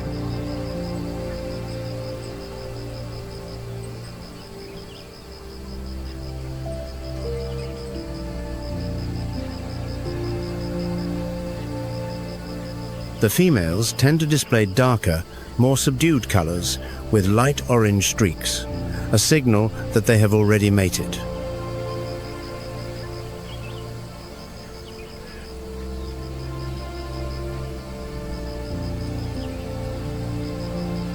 On a small branch, two males confront each other. This time, there are no simple headbutts.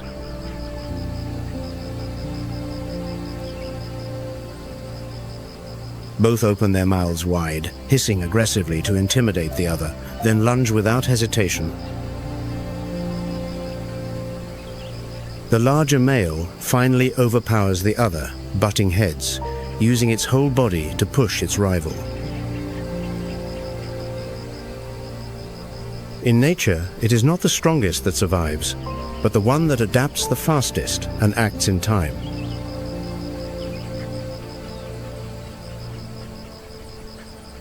From the high branches where the chameleons hide, we now leave the lush canopy of the African savannah and descend to the arid land.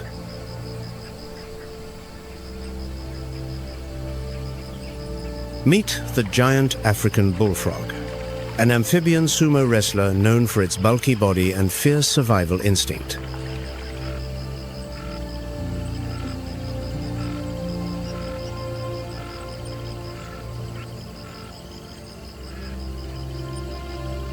When the harsh, dry season sweeps across the African savannah and the temporary ponds dry up into cracked earth, the giant African bullfrog burrows deep underground. Then, when the ground softens, the air cool and alive with sound, the giant African bullfrog awakens. They emerge, covered in mud, ravenous after their long slumber. It is the beginning of a new life. From a creature that seemingly sleeps underground during the dry season, the giant African bullfrog transforms into a mighty warrior of the rainy season.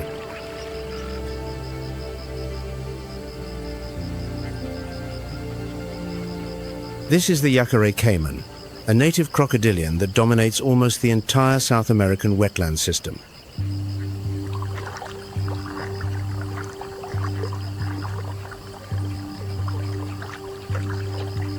About 6 to 8 feet long, and sometimes reaching 10 feet with a weight of over 132 pounds.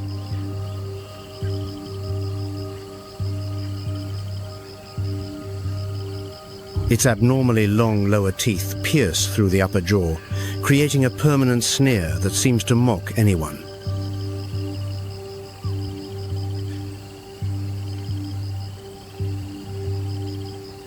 But it is not for attack. It is a warning. Perhaps both predators know exactly how dangerous the other is.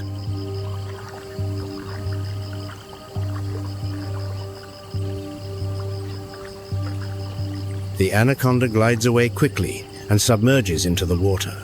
However, in the vast wetlands of the Pantanal, the Yacare caiman has a sworn enemy. A creature that is not deterred by its armor. A predator that dominates not only on land, but also in the water, the jaguar.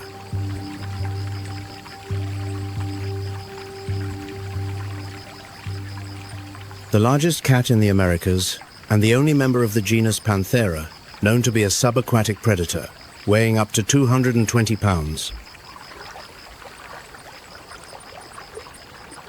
And notably, it does not always aim for the throat, like other felines.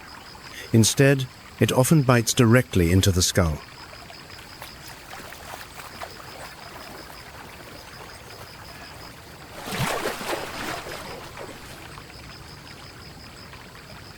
They prefer to ambush, especially when the Yacare caiman is basking in the sun.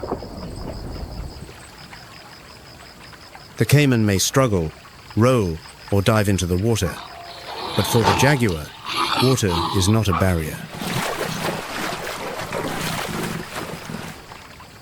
Even the yellow anaconda, a snake with almost no rivals in the water, dares not confront a jaguar head-on.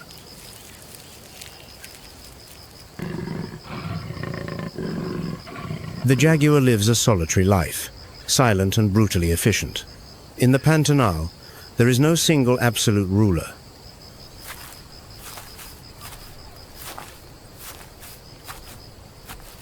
The caiman controls the still waters with its jaws of steel. But only the jaguar moves seamlessly between both worlds, land and water, and remains the victor.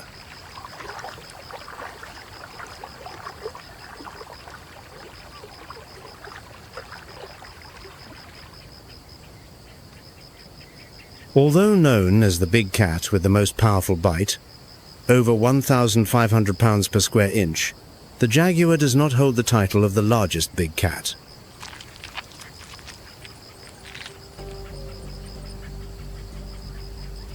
That crown, without a doubt, belongs to the tiger.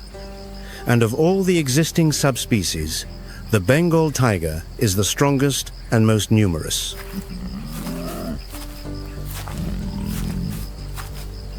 It accounts for over 70% of the global wild tiger population, with an estimated 3,600 individuals recorded in the wild as of 2024.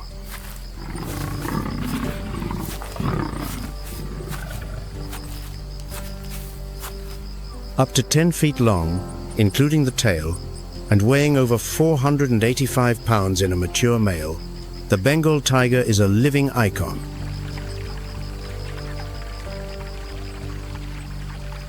It is often hailed as the king of the jungle, the uncrowned monarch of the humid forests of South Asia.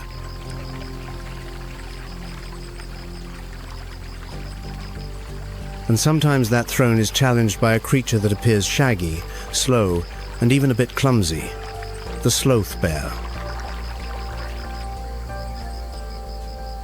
The sloth bear is the only bear on Earth with a thick, shaggy coat like a matted cloak, a long snout like a vacuum cleaner. These unique features make the sloth bear a bizarre nocturnal creature with a specialized diet.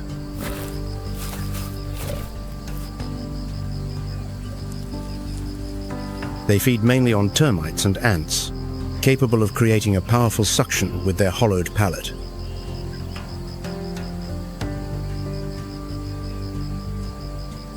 With an average weight of 220 to 320 pounds, a sloth bear has enough strength to inflict serious injuries.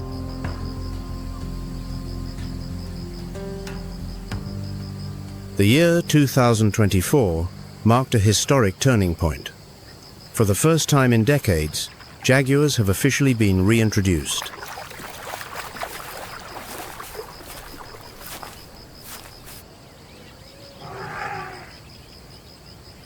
In Kenya, over 50 African elephants have been moved from overcrowded reserves to Kruger National Park.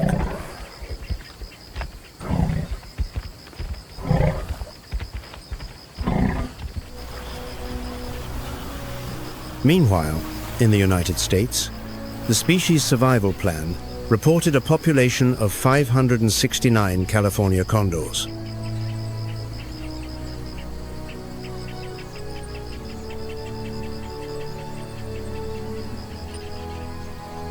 Technology is now becoming nature's new ally.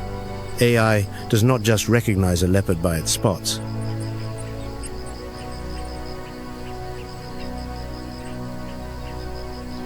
But even now, the rate of recovery cannot keep up with the rate of destruction.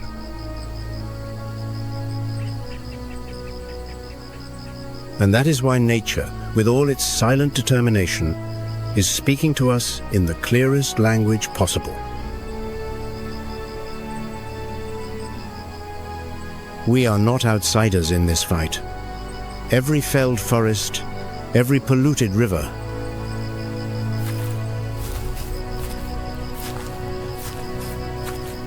conserving wild ecosystems is not just about saving tigers, octopuses, or chameleons.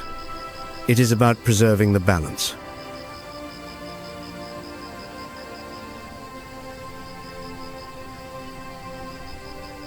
From reducing the consumption of wildlife products, limiting single-use plastics, to supporting reforestation.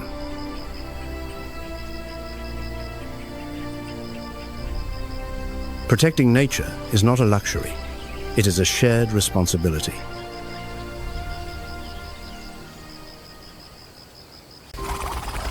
When the grasslands grow still, death can awaken on a single breath. There are no rules. There is no mercy. Existence is a right earned only by the strong. Golden eyes ignite in the haze of withered grass. Bodies press low to the ground, each movement a pulse of tension. A shift in the wind carries the scent of approaching death. Patience has worn thin. And then, chaos is unleashed. A thunder of hooves, a roar of fury, and dust explodes into a storm. The zebras scatter. A wave of panic rips across the plains. But there is no escape.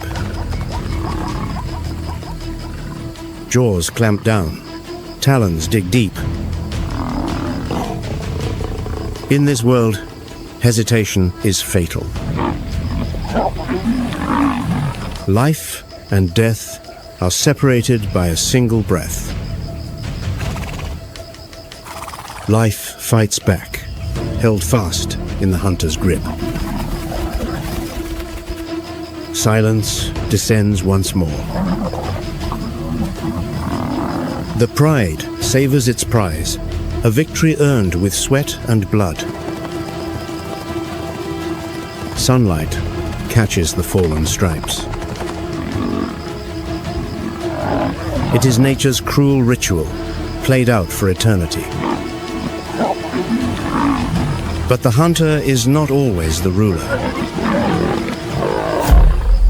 Two shadows emerge from the distance, colossal and commanding.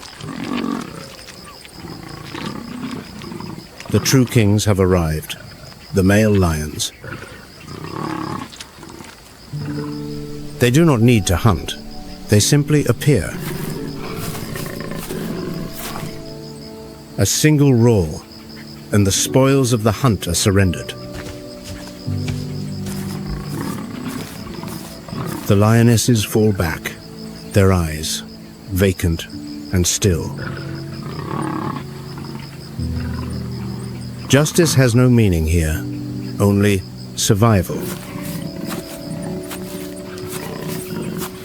On this land, blood is a currency more valuable than power. And every triumph demands a price.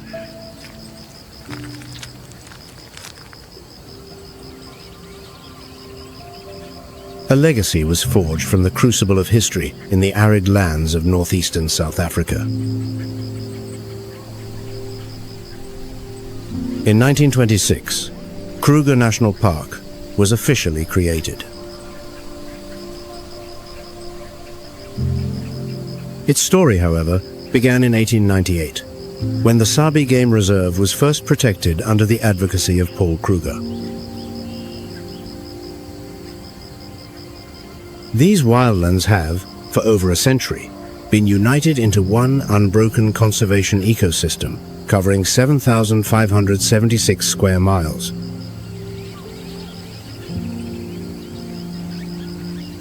Stretching nearly 225 miles from north to south, the park spans the provinces of Limpopo and Mpumalanga.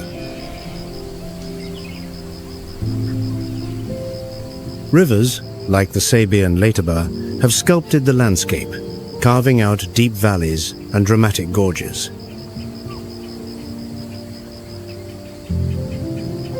Kruger's terrain is a rich mosaic, composed of low-veld plains, deep river valleys, and granite outcrops known as kopjes.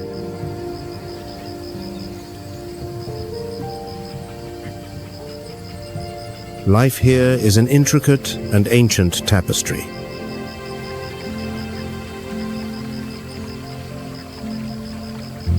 Kruger National Park shelters more than 147 species of mammal, including the famed Big Five.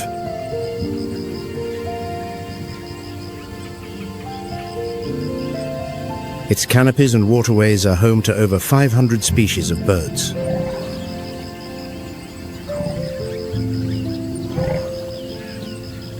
The landscape is covered by some 120 reptile species and over 2,000 types of native plants.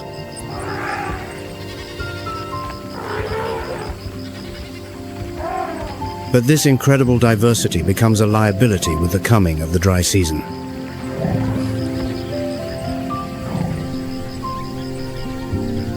Kruger National Park faces its most grueling period of the year from May to September.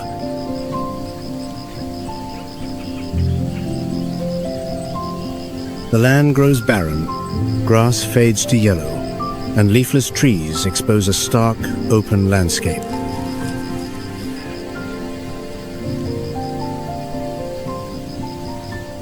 Streams and smaller ponds evaporate, leaving only a few perennial lifelines, like the Sabi and Letaba rivers, to sustain the living.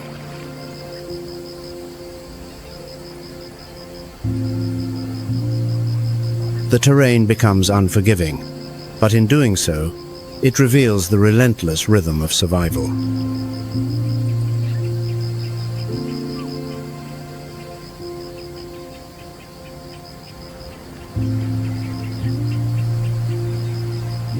Among these rhythms are the short migrations.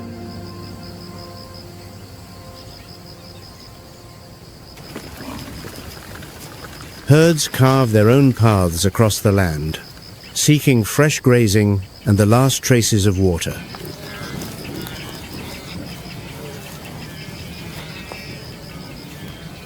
These quests for survival can span dozens, even hundreds of miles.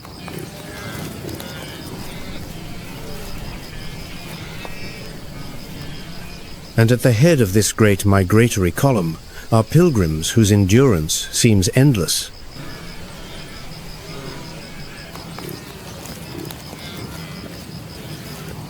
the blue wildebeest begins its relentless journey of survival, moving across a fractured earth under a searing sun.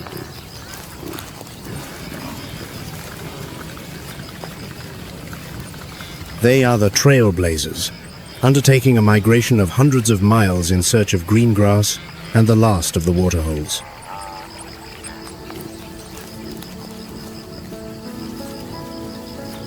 Like a great silver-grey river, the wildebeest herds flow across the savannah.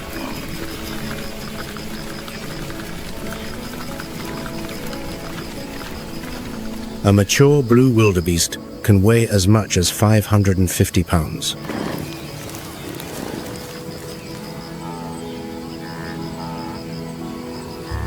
Curved horns are sported by both males and females, used in self-defense and in ritual combat during the mating season.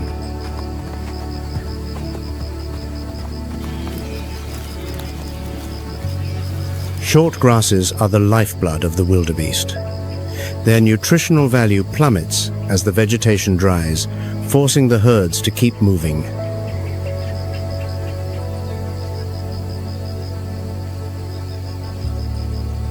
Their bodies were sculpted for endurance. Powerful, long legs empower them to travel hundreds of miles without collapse.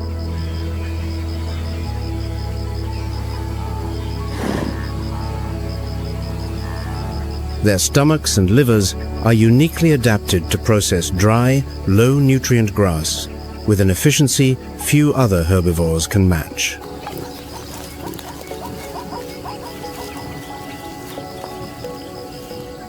Even their reproductive rhythms are synchronized to defy the punishing conditions.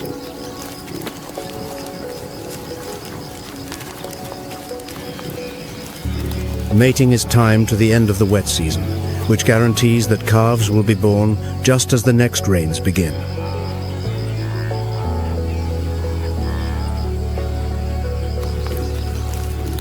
A flood of calves is created, as most females give birth almost simultaneously.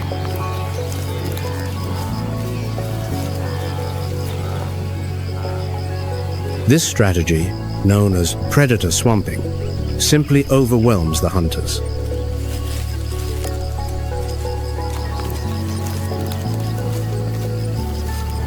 The newborn is on its feet within 5 to 7 minutes of birth, and in a matter of hours is ready to follow the herd.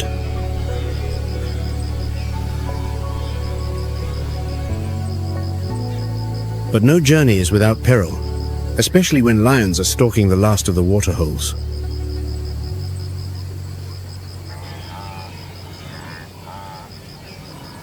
The herd's powerful bond forges a living, moving shield.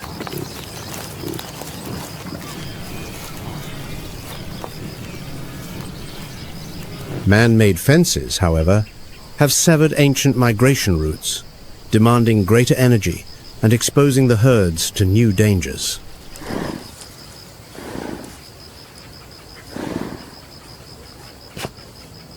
But they do not make this journey alone. A striped companion is always by their side.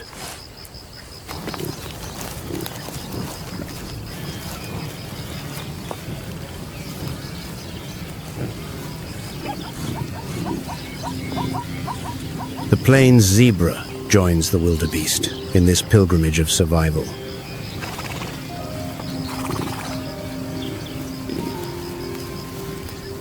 In constant concert with the wildebeest, zebra move across the plains, depending on their keen eyesight to give early warnings of predators.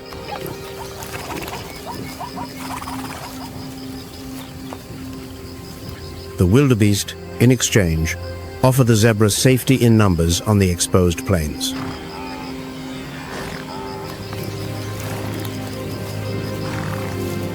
During the dry season, zebra favor short, open grasslands that provide an unobstructed view.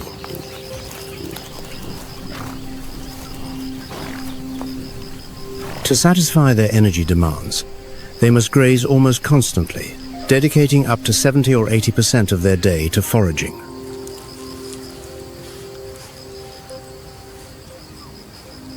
Meanwhile, a silent journey of their own begins for the giants of the savannah, high above.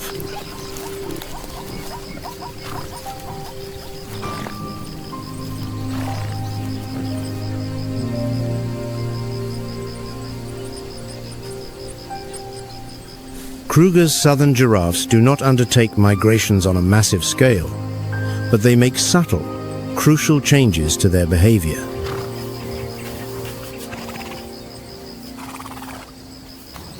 They drift towards woodlands and riverbanks as the short grasses wither, where green leaves still cling to the trusses.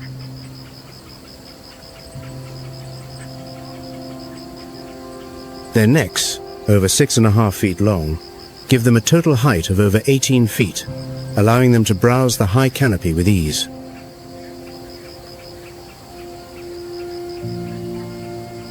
This capacity to reach what others cannot is their key nutritional advantage.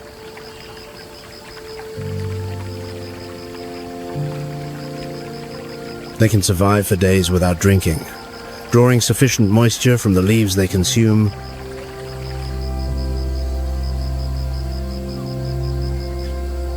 Yet, when they do drink, their incredible height becomes a profound weakness.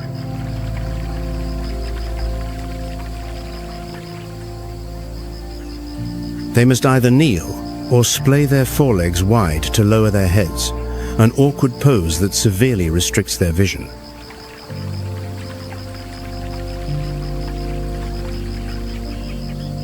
This posture leaves them exposed to ambush from predators lurking at the water's edge.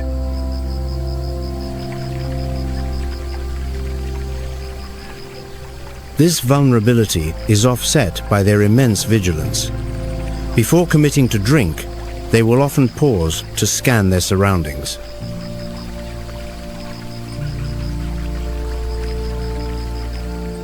They are not hunters in the dry season ecosystem, but they are its watchtowers, serving as living radar across the savannah.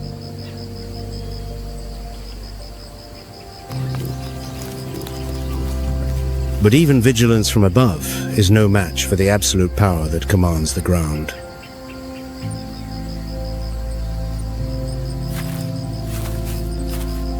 At the same time, the great tanks of the savannah move in parallel with the migrating herds.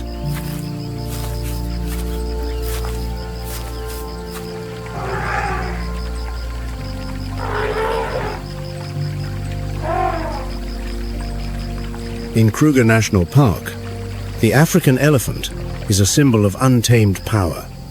A mature bull can weigh close to 16,500 pounds.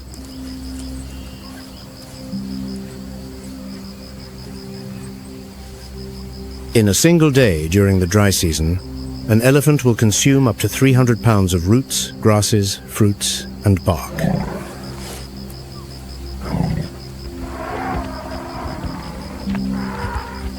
While they do not follow rigid paths, elephants, guided by memory and the wisdom of elder matriarchs, always know where water can be found.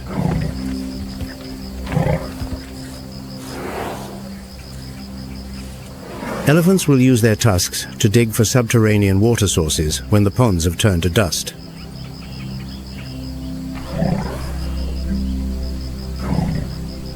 This act not only saves them, but provides a lifeline for countless other species that depend on the resource.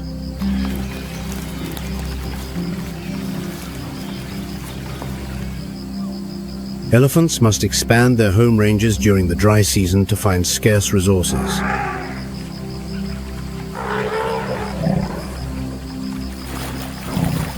Their diet shifts flexibly.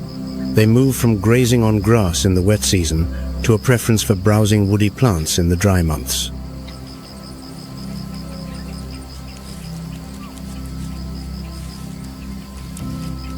With their formidable social bonds, elephants provide unshakable protection for their young.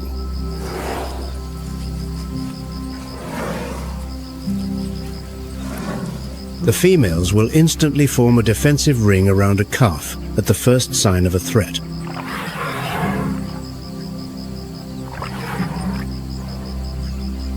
Trapped by a ring of sharp teeth, the mother has no escape. She is acutely aware she cannot face the pack by herself.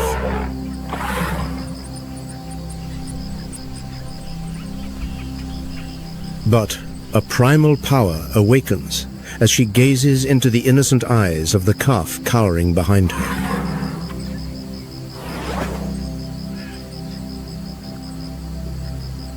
It is a strength born not of muscle, but of the silent promise of motherhood. She will not run.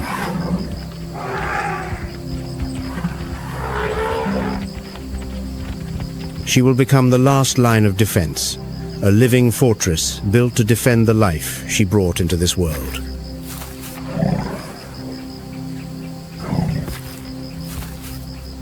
She is no longer prey in this moment. She is a warrior, fighting not for herself, but for the future of her bloodline.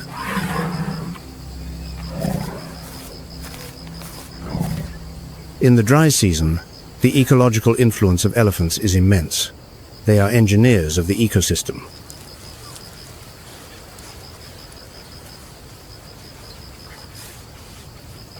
Elephants open the woodland canopy by felling trees and stripping bark, which permits sunlight to reach the forest floor and encourages new growth when the rains return.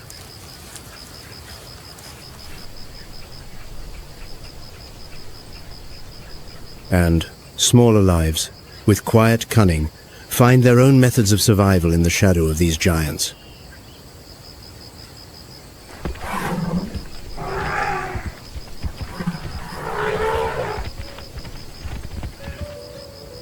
The steenbok and the common duiker, unlike the colossal elephant, are small and masters of concealment.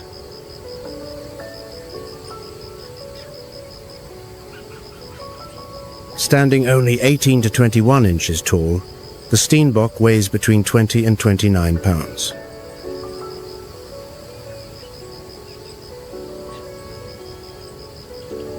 Its reddish-brown coat, white underside, and enormous ears allow it to pick up the quietest sounds.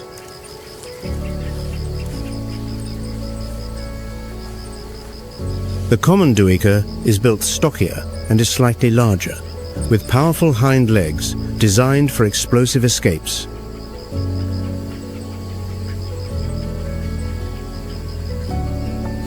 Both species navigate nimbly through the last patches of short grass and low shrubs during the dry season.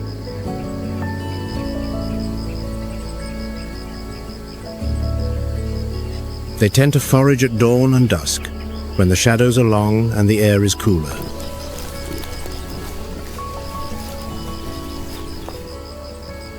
The steenbok can survive without regularly drinking water, a remarkable adaptation that allows it to rely on moisture-rich plants.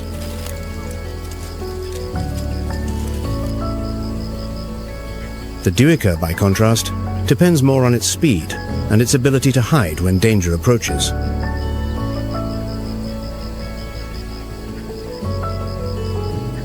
These two species do more than just survive. They help to control the growth of shrubs.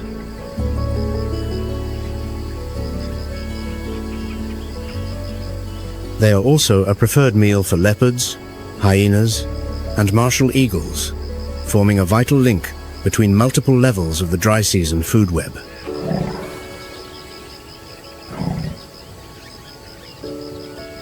But danger is not confined to the ground. A lethal shadow now looms over the land from the sky above.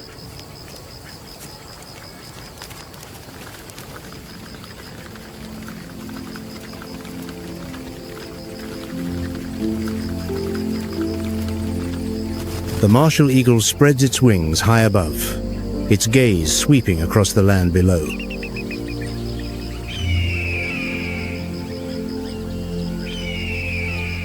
As the largest eagle in Africa, the martial eagle patrols Kruger's arid skies in silence.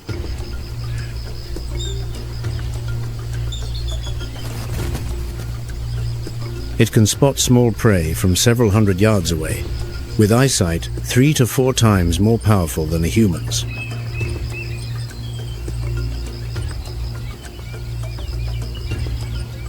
It stoops like a living arrow once a target is chosen, striking with talons of devastating force.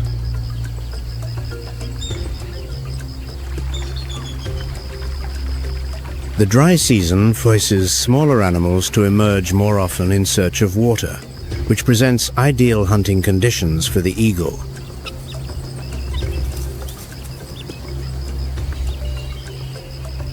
From 2018 to 2022, a camera trap study at nests identified 44 different prey species.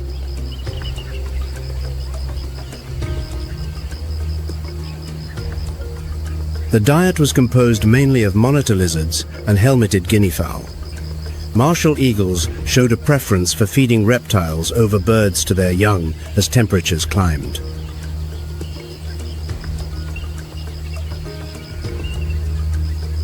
A constant challenge is protecting a kill from other predators.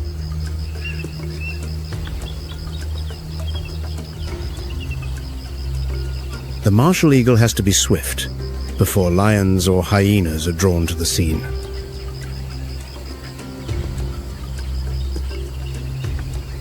The martial eagle population in Kruger, however, is falling.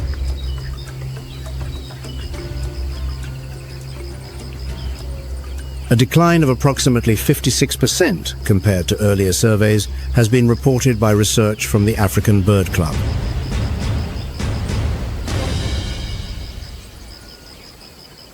When the sky is no longer safe, the ground offers no peace as a master predator melts into the darkness of night.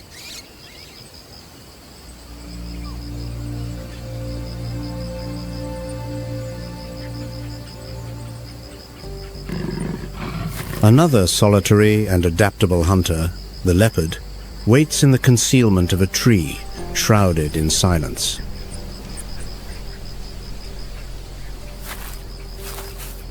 The leopard is Kruger's master of solitude and stealth.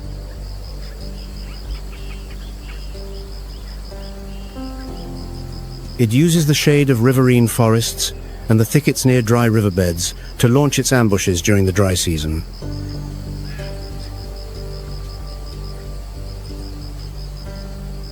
The kill is dragged into the branches of a tree after a hunt, keeping it secure from scavengers.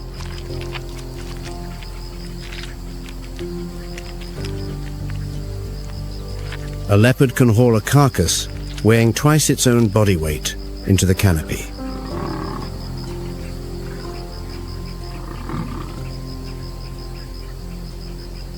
The ruler of the shadows waits in silence, high on a branch.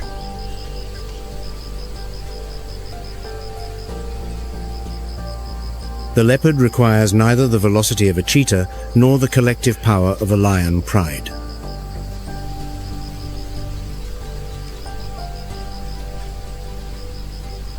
Silence, patience, and a body that merges with the twilight are its weapons.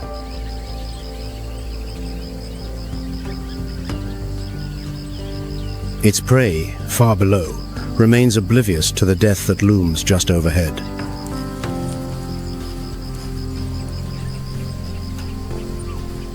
This is a hunt without a chase, without a roar.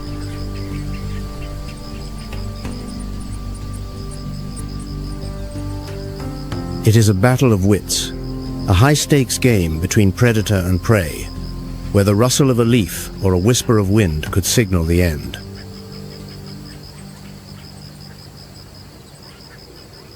And in this suffocating stillness, who will be the first to make a fatal error?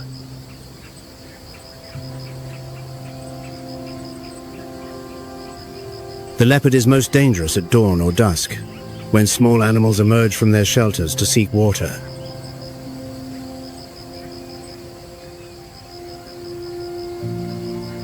It explodes from its hiding place when it is near enough a sudden, arrow-like pounce, striking with jaw and claw.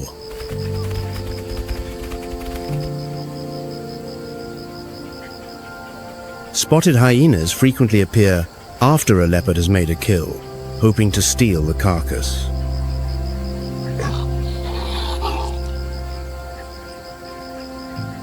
During the dry season, the leopard's behavior is shaped heavily by its environment and by human activity.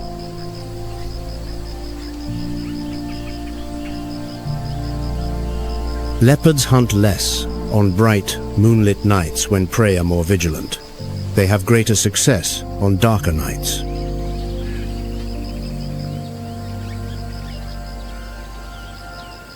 But not every predator depends on the cover of darkness. One turns the daylight itself into an arena for its terrifying speed.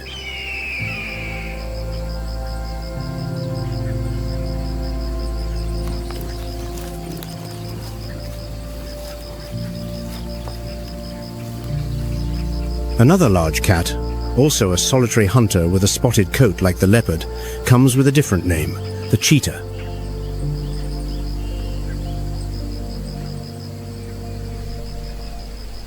The very anatomy of the cheetah is engineered for speed, with its lightweight frame, long legs, and flexible spine.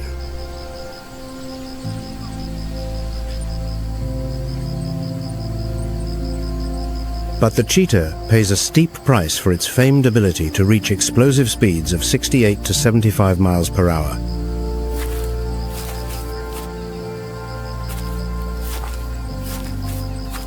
Its claws are semi-retractable, unlike the fully retractable claws of other felines.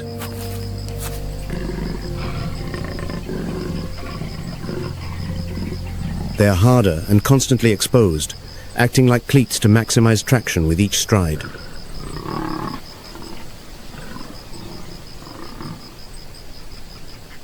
Its long tail serves as a living rudder, providing stability during high-speed turns.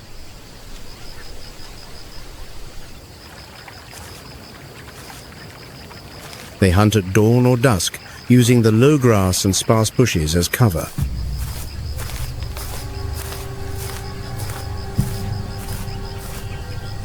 Its sprint lasts only a few seconds and rarely covers more than 400 to 500 yards before exhaustion and rising body temperature force it to halt.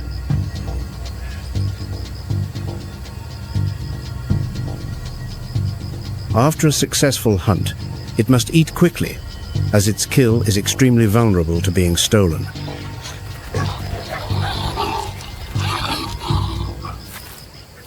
The savannah holds its breath. All life seems to pause.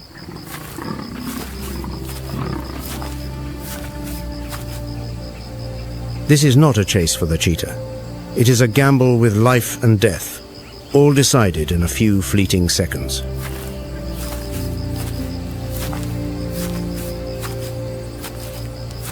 Millions of years of evolution have been invested in this single burst, an explosion of muscle, a flash of lightning across the plains. But this speed is also a curse.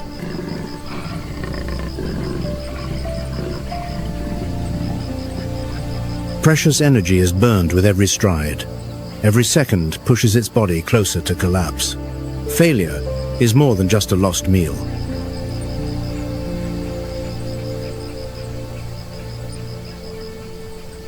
Failure brings exhaustion, vulnerability, and the death that could come from opportunists waiting in the shadows.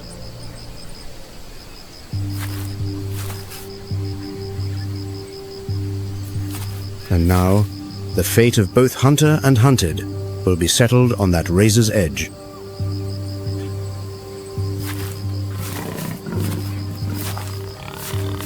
The cheetah is also burdened by the legacy of two critical genetic bottlenecks.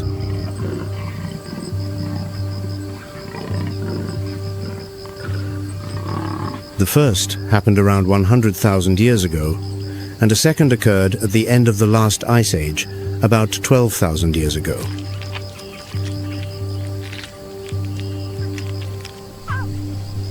Genetic diversity was nearly erased by these population collapses.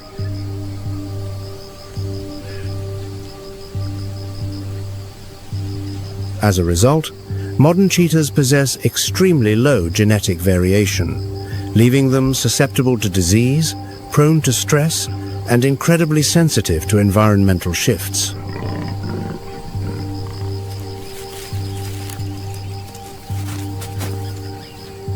The savannah's smaller predators employ their own strategies and command their own domains.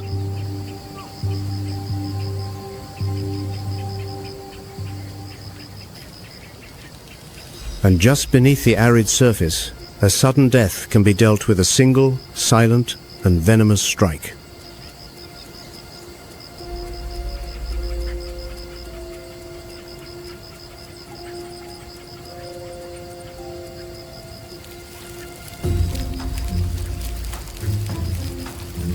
The puff adder is behind more snakebites in Africa than any other single species.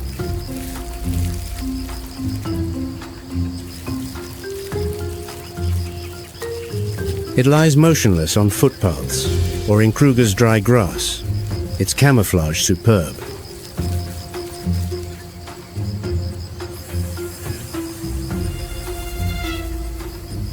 When stepped on by accident, the puff adder hisses in response, coiling into a defensive shape before it strikes.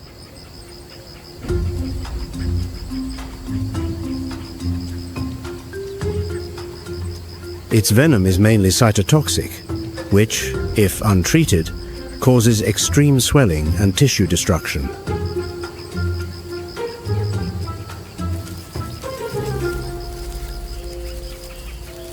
Puff adders are at their most active during the early morning and the cooler hours of the late afternoon.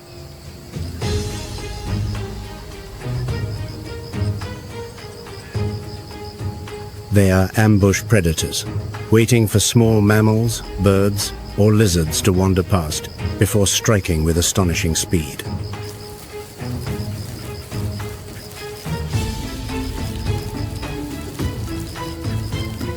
But venom is not the only reptilian weapon. In the murky depths, a prehistoric predator waits with jaws far more terrifying than any poison.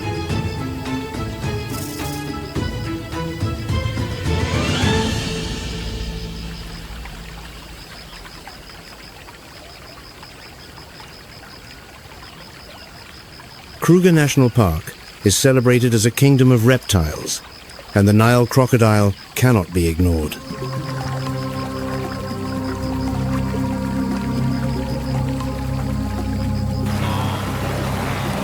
The crocodiles lie in wait in the mud as the Letaba or Sabia rivers contract, anticipating prey that comes to drink.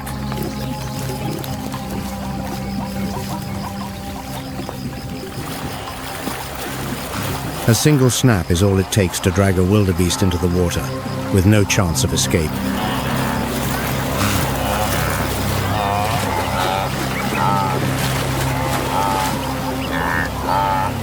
The crushing power of a large crocodile's bite has been measured at over 5,000 pounds per square inch.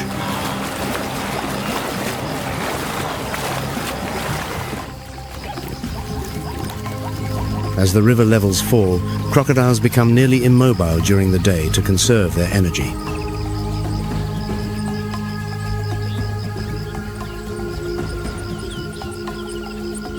They set their ambushes in the early morning or late afternoon, when animals arrive to drink or cross at the water's edge.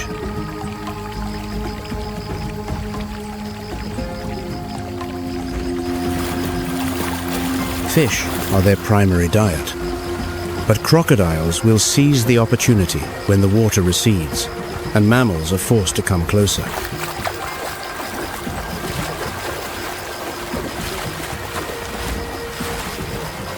Unlike the predators above ground, the king of the savannah hunts as a collective.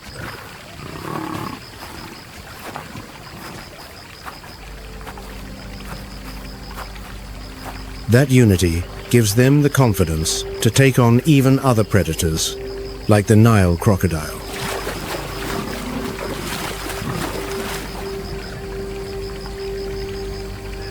And yet, even the ruler of the waters must respect the power of the pride, the true kings of this land.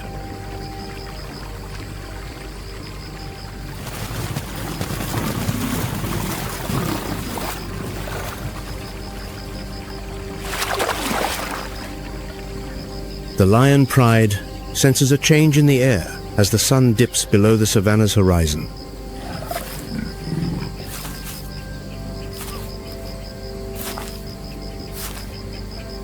Their keen eyes scan not just for prey, but also for the subtle signals carried on the grasslands.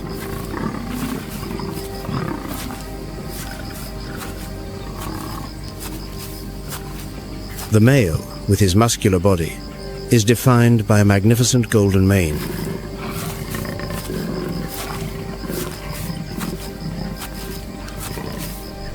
They carry themselves with a regal grace, each step both heavy and light, as if aware that every footfall holds the potential for death.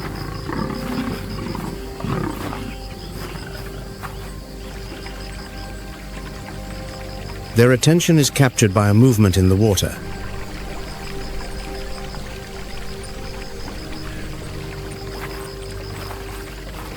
a lion cautiously nears the swamp where the dark water has begun to stir.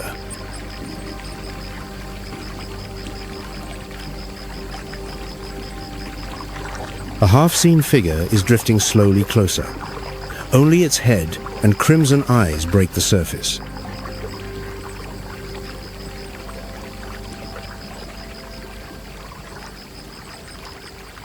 The crocodile seems to blend perfectly with its surroundings, utterly still and waiting.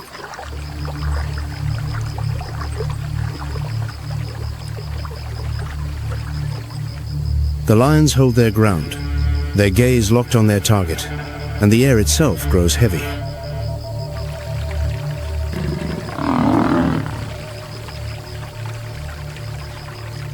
Then, as if by some unspoken accord, both declare war.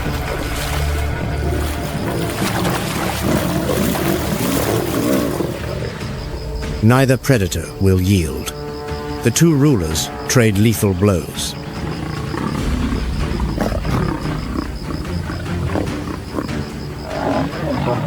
But there is no clear victor when the battle is over.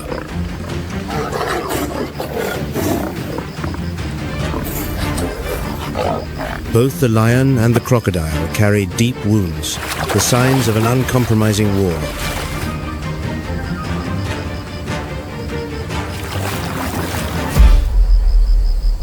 They back away, their eyes filled with the regret of an unfinished fight.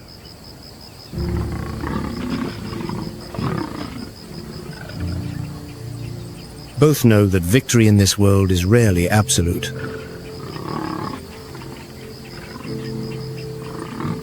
Life continues, carrying with it new chances and new challenges for them both.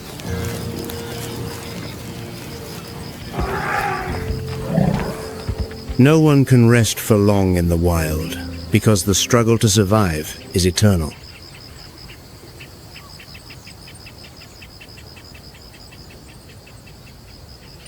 And as the king's throne begins to tremble, a savage laughter echoes across the savannah, signaling the ascent of a rival power.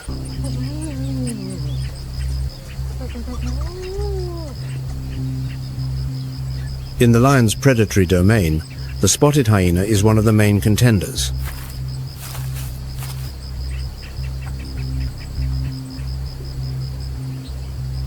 Spotted hyenas are more than just scavengers. They have their own sophisticated hunting methods.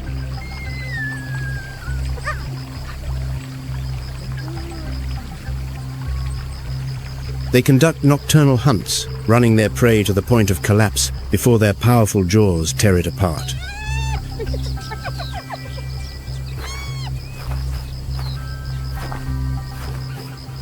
Hyenas become the undisputed rulers of the world of carrion, especially when lions are absent.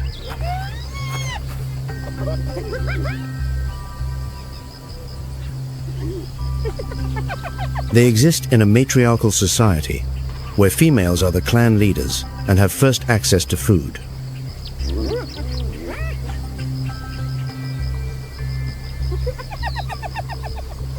Hyenas will coordinate in smaller packs to bring down agile prey on major hunts.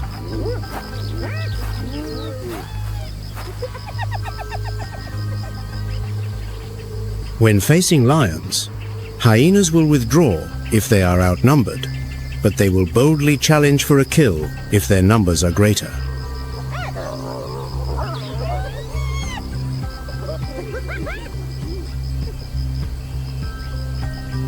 But not all hunts are decided by brute force. Some transform the chase into a deadly marathon, where endurance is the ultimate deciding factor.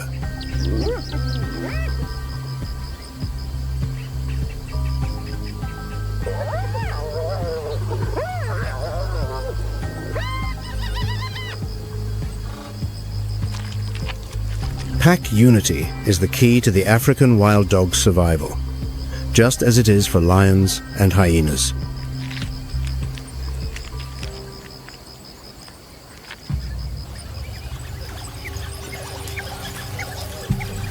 They do not use ambush tactics, but will chase their prey to the very end. This species is thought to have the highest hunting success rate in Kruger, at around 70 to 90%.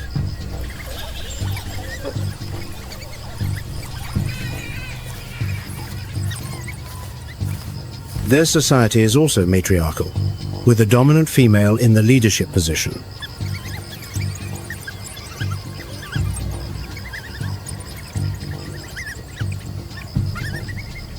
The wild dog's body is engineered for stamina and speed, with its long legs, low shoulders, and a lean frame.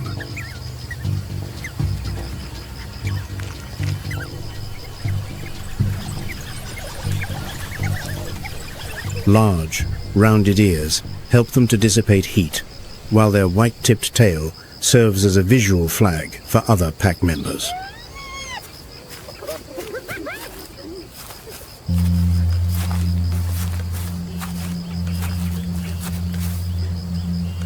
To avoid the intense heat of the dry season, they are most active in the early morning and late afternoon.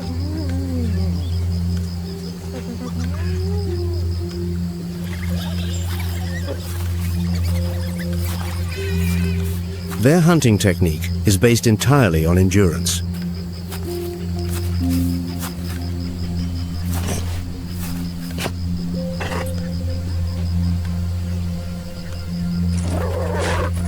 The pack will begin with a silent approach when they have singled out an impala or a young wildebeest, then explode into a full sprint.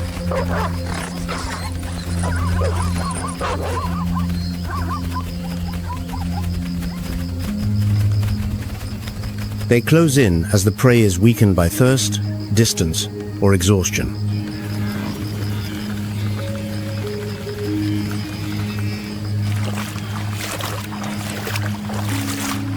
The African wild dog, despite being one of the most successful hunters, is still a rare sight in Kruger.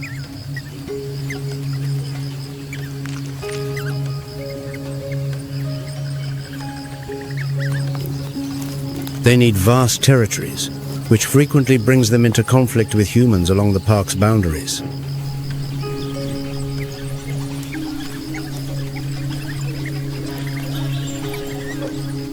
Their populations have been further weakened by infectious diseases, especially canine distemper and rabies.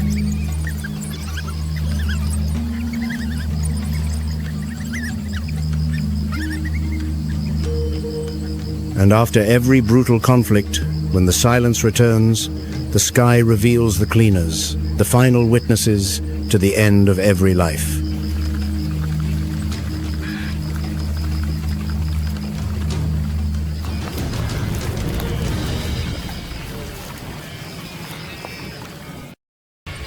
On the savannah, there are no promises. Each dawn is a new test, each dusk a hard-won victory.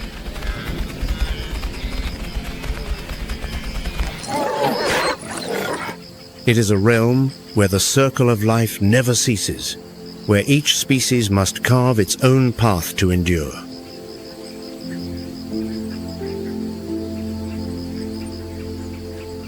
Prepare for a journey into this wild universe, to uncover tales of adaptation, extraordinary strategies, and breathtaking moments of natural power.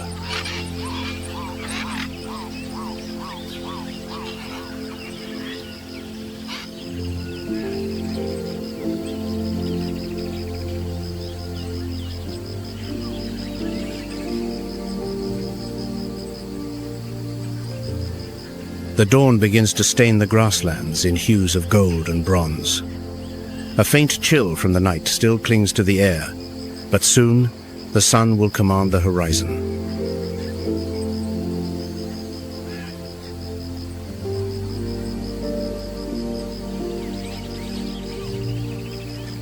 Amidst the rustle of grass and the distant calls of birds, a roar erupts with ground-shaking force. It is the call of the king.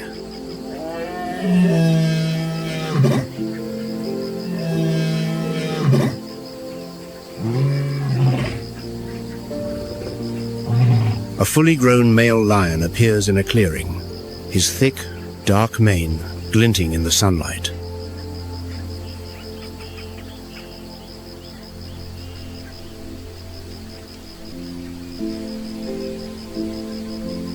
hundreds of pounds of muscle, a magnificent mane, and a gaze of cold, indisputable authority.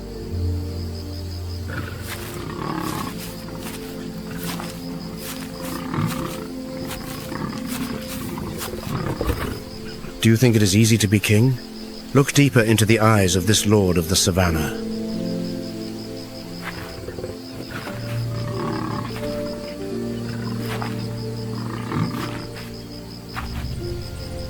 That proud mane and thunderous roar conceal a little-known truth. Even a king must fight relentlessly to keep his crown, and sometimes depend on others to survive.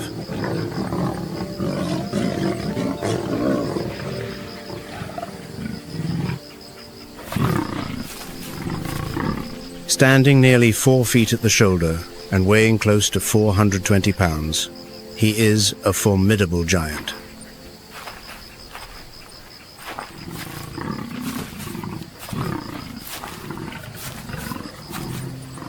His territory is vast, stretching up to 100 square miles.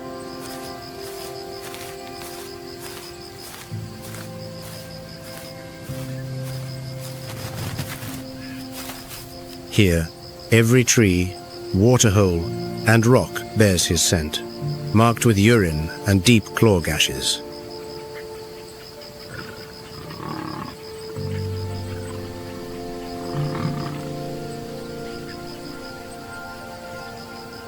But such an immense kingdom cannot be protected by a solitary individual.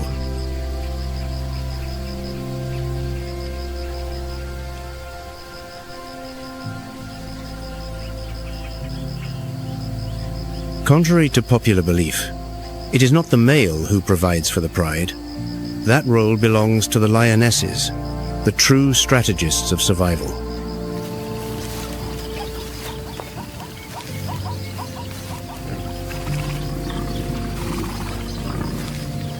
Lionesses are exceptional hunters. They are lighter and more agile, their bodies built for speed and stamina.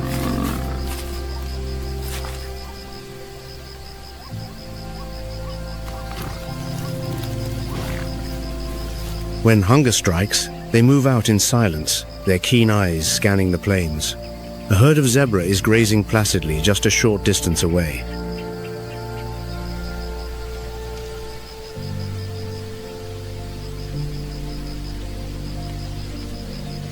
The hunters know they must approach undetected. They spread out in a crescent, using every dip in the terrain and every bush for cover.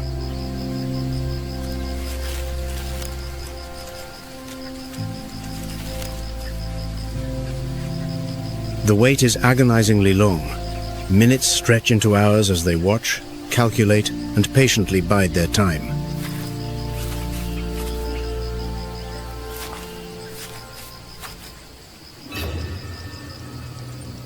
Then, in an almost imperceptible instant, the tension breaks.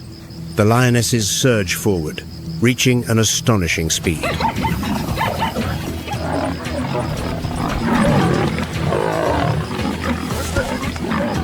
The unfortunate zebra bolts, but its effort is in vain. With a precise leap, a lioness sinks her claws into its flank.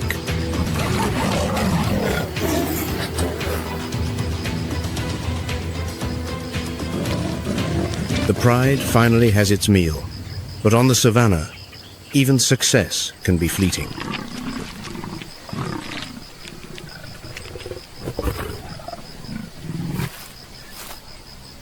The wind carries a chilling, throaty sound, a series of laughs, yet containing no joy.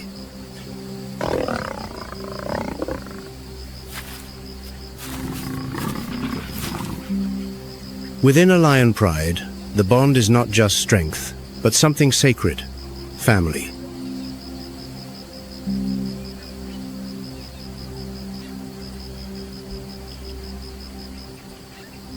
Affectionate head rubs, the calls that carry on the wind, are how they remind one another that no one walks alone.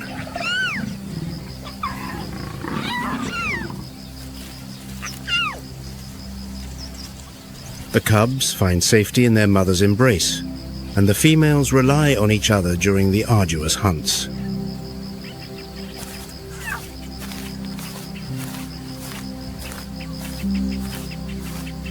Even the majestic king needs the quiet protection of his pride, for power is never absolute.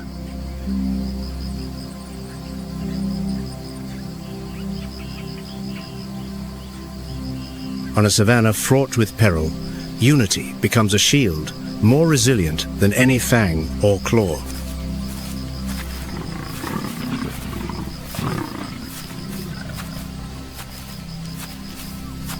It is where kinship transcends the harsh laws of survival, proving that true strength lies in devotion.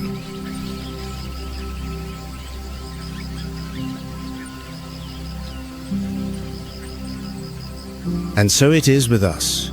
No matter how far we roam, we eventually return to where a loving gaze awaits.